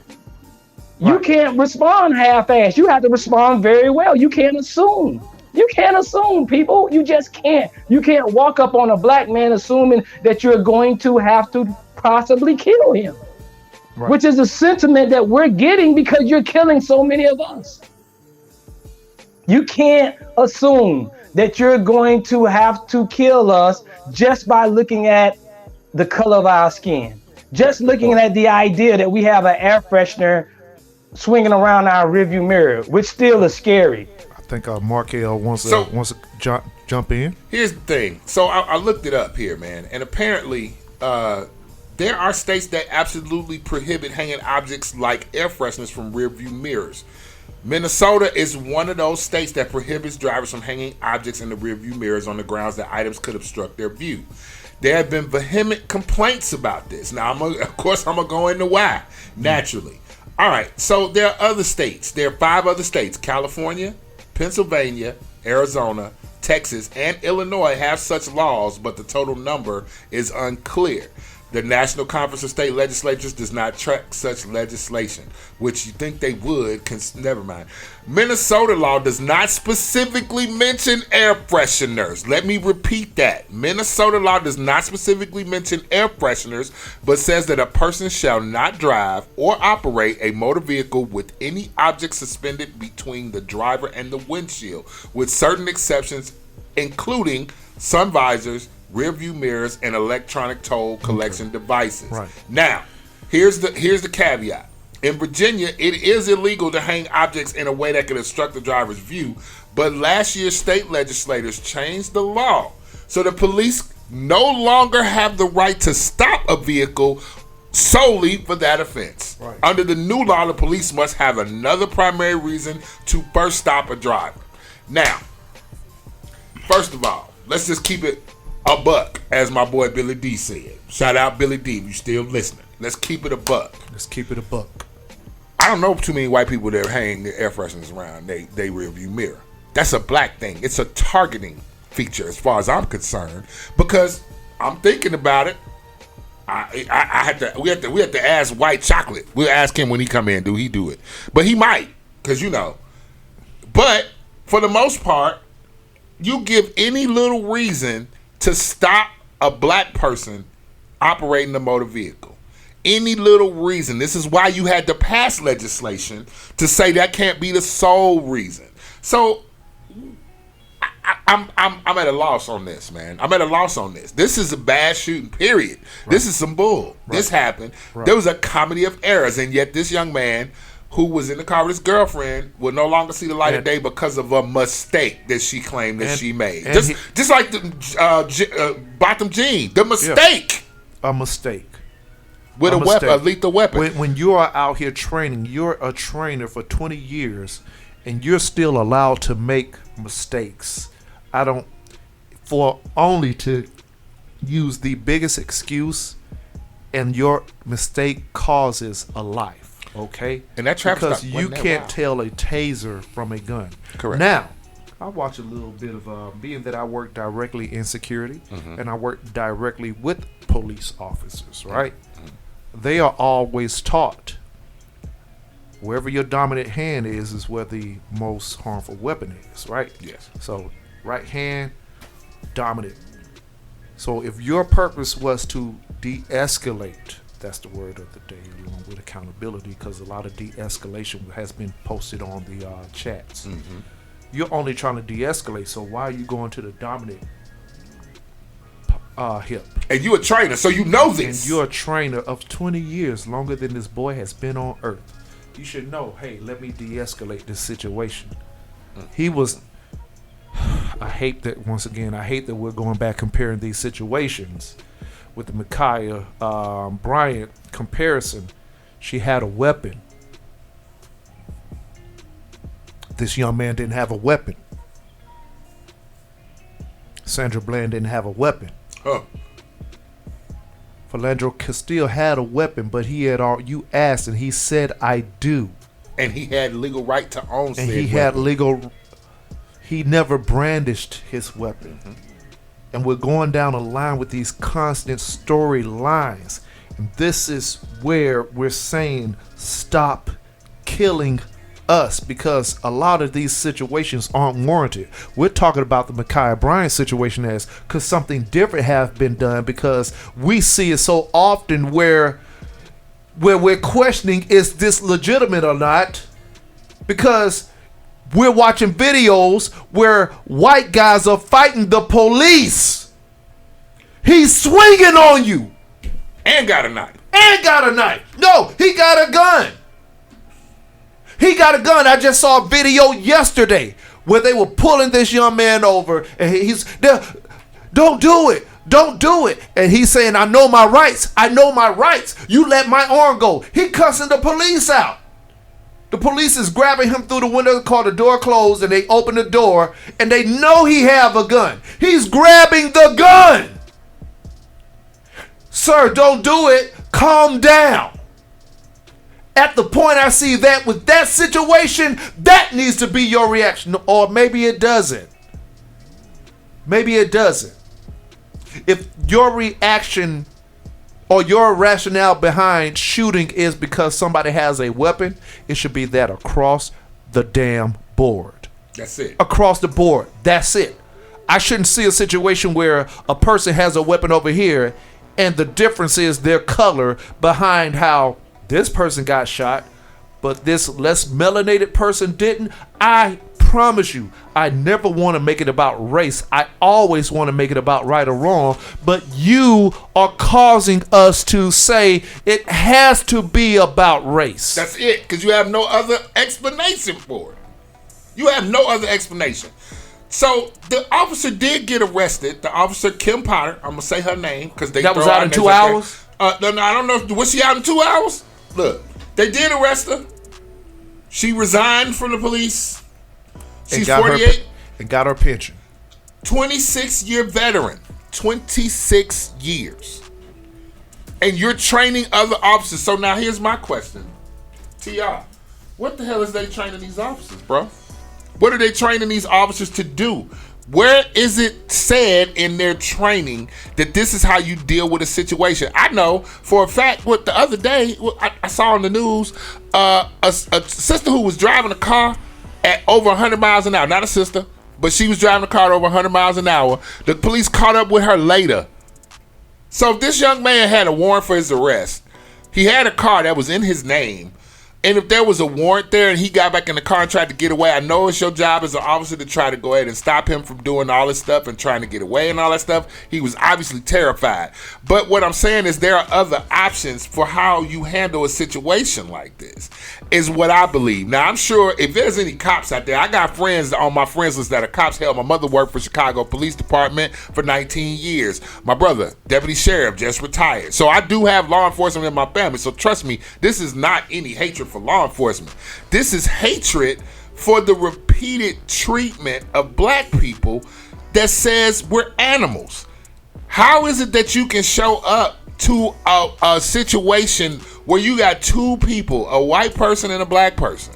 How can you show up to both of those situations, de-escalate the one with the one that looks like you, but you gotta kill the one that doesn't because you don't have any, you have no experience, or you have no sense of decency to treat this person like a human. That is always going to be my point. I hate that it comes down to color because it's really about humanity. Yes. But the fact that you don't look at us as human is what makes it about color. That's where the color comes in. Because you're looking at us as some animal, something that's so scary and so violent that we're here to kill you, we're here to hurt you, we're here to maim you. But yet the dude who shows up with the shotgun, you want to talk to him, you want to try to talk him down. He got a shotgun, he been drinking damn old style on the porch, all day long with no shoes on, and he got a shotgun talking about get off my property, and you want to try to de-escalate that situation. But a little kid sitting in the park with a toy gun, you show up, and in less than 10 seconds, you done killed this little boy because you don't know if the gun is real or fake. You ain't even take time to find out. You ain't take time to find out what was going on. You already got a call to say, hey, this might not even be a real gun. Correct. TR. What they teaching them, TR? Let me say this. I speak to a lot of people think that I don't, but I speak to the rationalist of a person's thought pattern. Let me explain one thing to you. Y'all fellas remember that video of that white man in the airport that hollered out, y'all are treating me like I'm black. Right. Do y'all remember that? Do you remember that, Dollar? Yeah. You already know. I remember that. Y'all are treating me like I'm a black person. Now, I guarantee you, if the community knows, the cops know. The cops have sort of like an idea of their approach, and some have what's called a perception as far as they know who they're dealing with, and they've been taught how to deal with certain people certain ways.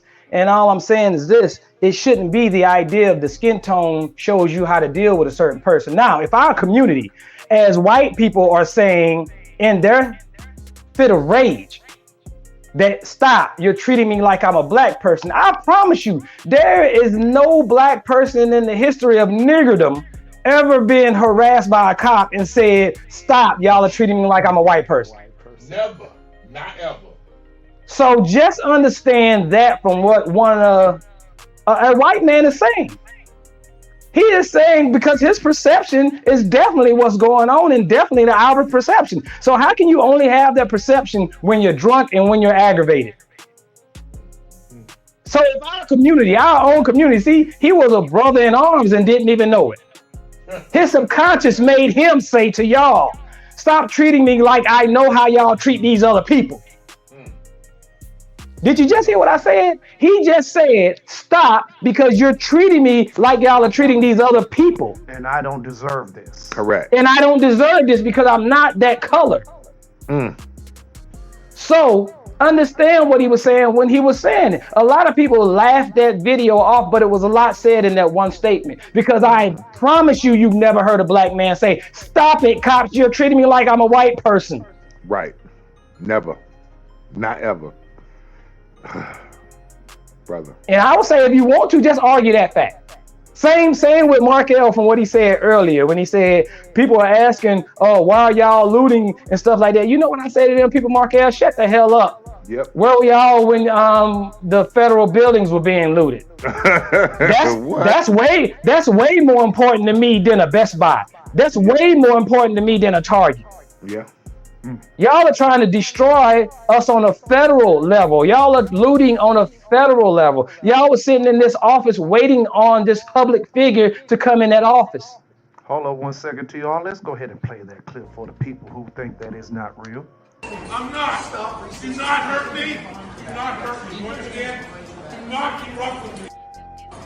Look at them. Look at them. They're going to beat me up. Don't beat me up, you Don't beat me up. Look at them. Oh, my God. I can't believe they're doing this. Colorado. Oh, my Take it to the God. ground. Hey. That's what it sounds like. Look They what took they're it to the doing. ground right there. Yeah. Oh, get on the other side. He's treating me like I'm I'm a not black listening. person. You're being rough with me. You treat me like a black person. You're gonna get sprayed. You're gonna get sprayed. Now, you saw the facts. Me and Dylan and Mark L did not go run down to the Atlanta airport and stage that. No, we did not. That happened That's in Colorado too. That actually happened, and that's a thing. So you have to understand. And I when I debate with people, when I talk to people, whatever, I try to talk to your rational mind instead of the argument that you're displaying. Yeah, a lot of people are ashamed of what their ancestors did, and they feel like it's fight or flight. That you're nervous about having to admit that shit was fucked up. Your ancestors fucked a lot of shit up. And we understand where you are with it. But guess what? You're trying to find these little needles in the haystack that aren't rational, that are just how you feel at the moment.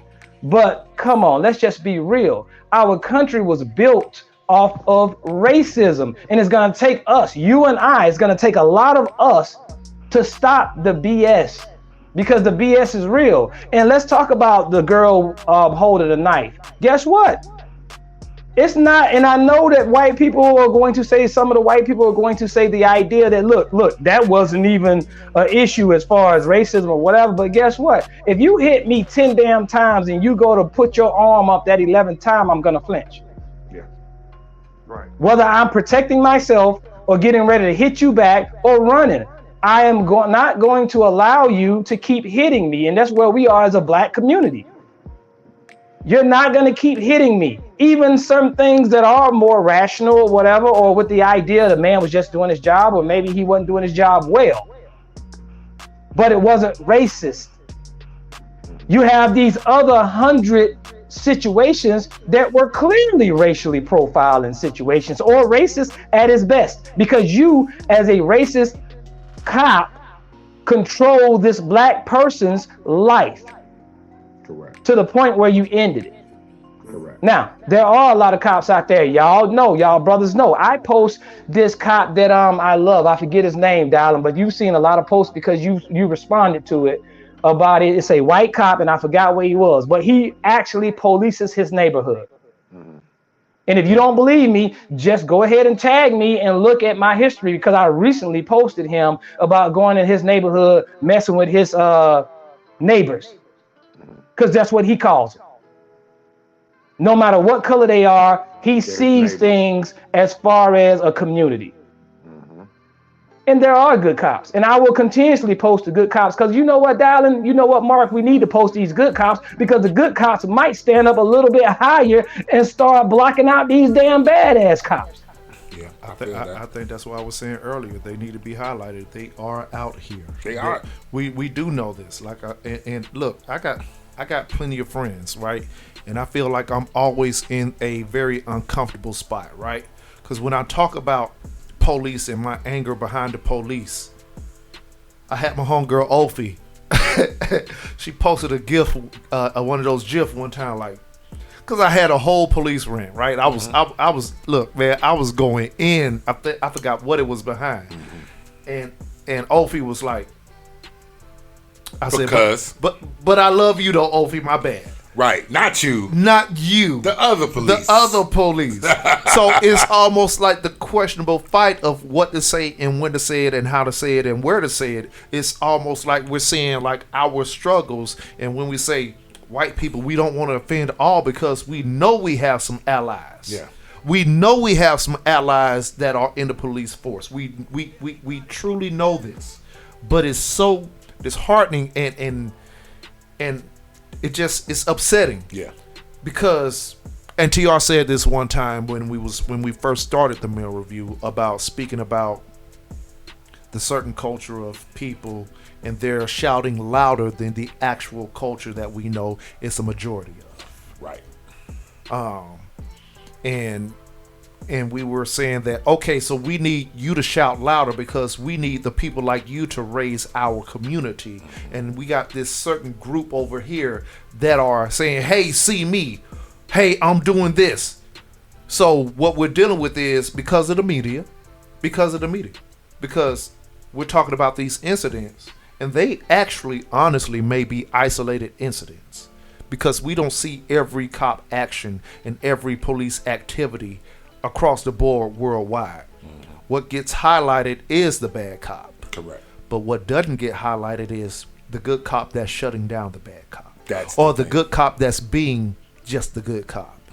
So that's something we do need to discuss. To your good point. I think we need to go ahead and start wrapping up. Go ahead and finish up what you're saying, man. I just, I was in my feelings for a moment, man, and I gotta really back in because here we are talking about so much death lately, so much racial tension lately that we can't be a entertaining male review.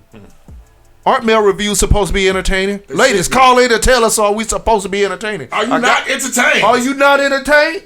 I got a tight shirt on. You know I'm your relationship expert. Well, let's back it up and reel it in. Hey, what are all your last feelings about all of these moments? So basically today, y'all, just to say, man, we discussed the Derrick Chauvin verdict.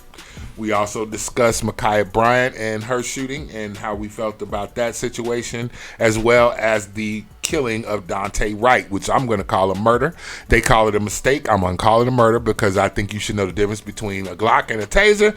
Right. But basically, this is how I feel about all of this, man. We talked so much about trying to get some community action on trying to get this policing done much better than it has been. I'm sick of the hashtags, bro. I'm just sick of them. I'm sick of the hashtags. We've had so many, and to have this many killings of black people happen in 1 month.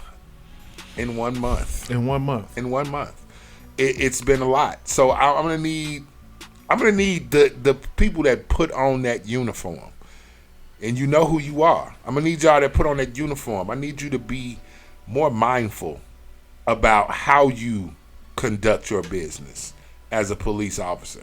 I understand there are situations, again, I'm going to call the Ma'Khia Bryant situation a murky situation because we're still waiting on all the facts to come out, and it was a hard choice to make. Waka Styler said, good word, Mark L.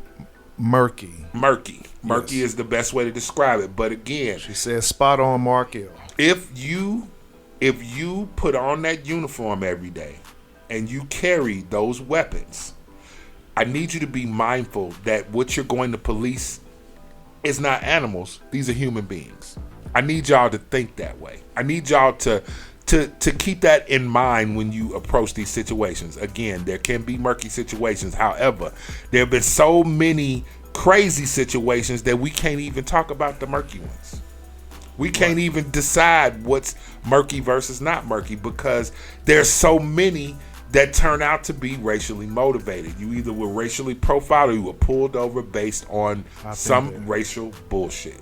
So, again, hey, that's all I got, man. You. TR still trying to come back in. Shout out to the upper room. They are apparently the only people that can shut him up. No, that don't happen. Okay, go ahead. He got a big mouth. He can talk with it full. He can talk with his mouth. Mouth, all bited.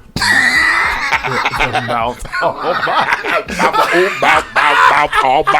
I'm getting a t-shirt for him. Mouth almighty. Mouth almighty. Oh, hey, TR. Hey, brother. How you doing? Man, we were just talking about you. We were just saying some great things. Hatred. Green eyes is a nasty color on you, dog. Oh green eyes is a nasty color on you. Hey, green-eyed bandit, baby. But you had something very interesting. I know it was that you wanted to say. So we were signing off about our last opinions on just the overall scope of all of these things at the same moment, and the pressures and the anger and the feeling behind it, and just muster that up, man, with what you had to deliver to us. Yeah, I was gonna round it up with saying, well, Jess, you have to understand, people, that I look at a bad cop as a bad cop, no matter what his skin tone is. Because I'm saying this, people, those black cops are trained up the same way as those white cops. And they're trained from what? The origin of something that set us apart. They approach certain people differently than they approach other people. You have to change the narrative. It can't be just us. And all I'm saying is cops, period. Good cops, you gotta honestly understand what that means. Be a good cop. A good cop is just not a good cop when it comes to just somebody that's a potential suspect. Right. A good cop is gonna get out of the way of that being his homeboy, his partner, whatever, and say, yo, de-escalate. You going a little bit too far. And like my brother Billy just said, and darling, sometimes you got to hit a person where it hurts. You got to make a person understand that this is going to affect me and my home life if I don't assess this situation. If I don't de-escalate this situation. This might be Markel's bad day at work. He might have just went through a divorce. And this dude looked like the same dude that his wife was cheating on him with. Who knows? I'm just using you, Brother Markel, as an example. But I have to understand where my brother's coming from, because he might end up making that bad day a worse day for the both of us. So understand this, police officers that don't want to do anything, we're coming for you. And even though you have one bad cop, they might ruin your day just as well as our community. Your silence speaks to your complicity. I need you to remember that. Right. If you ain't saying nothing, you just as guilty. As my mama would say, if you didn't, you might as well did. Even if you didn't, you might as well have. Okay. One thing from Walker Stylist, great point, TR, regarding that airport video in the comments comparison. Yes, thank you. Appreciate that. Thank you. Thank you, Walker. Love you. Waka waka waka. Yeah, that's my sister right there, y'all. FYI. I want to say this. I want people to kind of like pay attention, and the word that people use today is read the room. Pay attention to the atmosphere. Read the damn room. Read the damn room.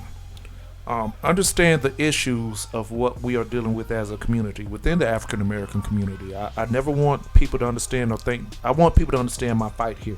You know what I'm saying? It's on two sides. It's totally across getting us up to par with being treated with respect that we deserve.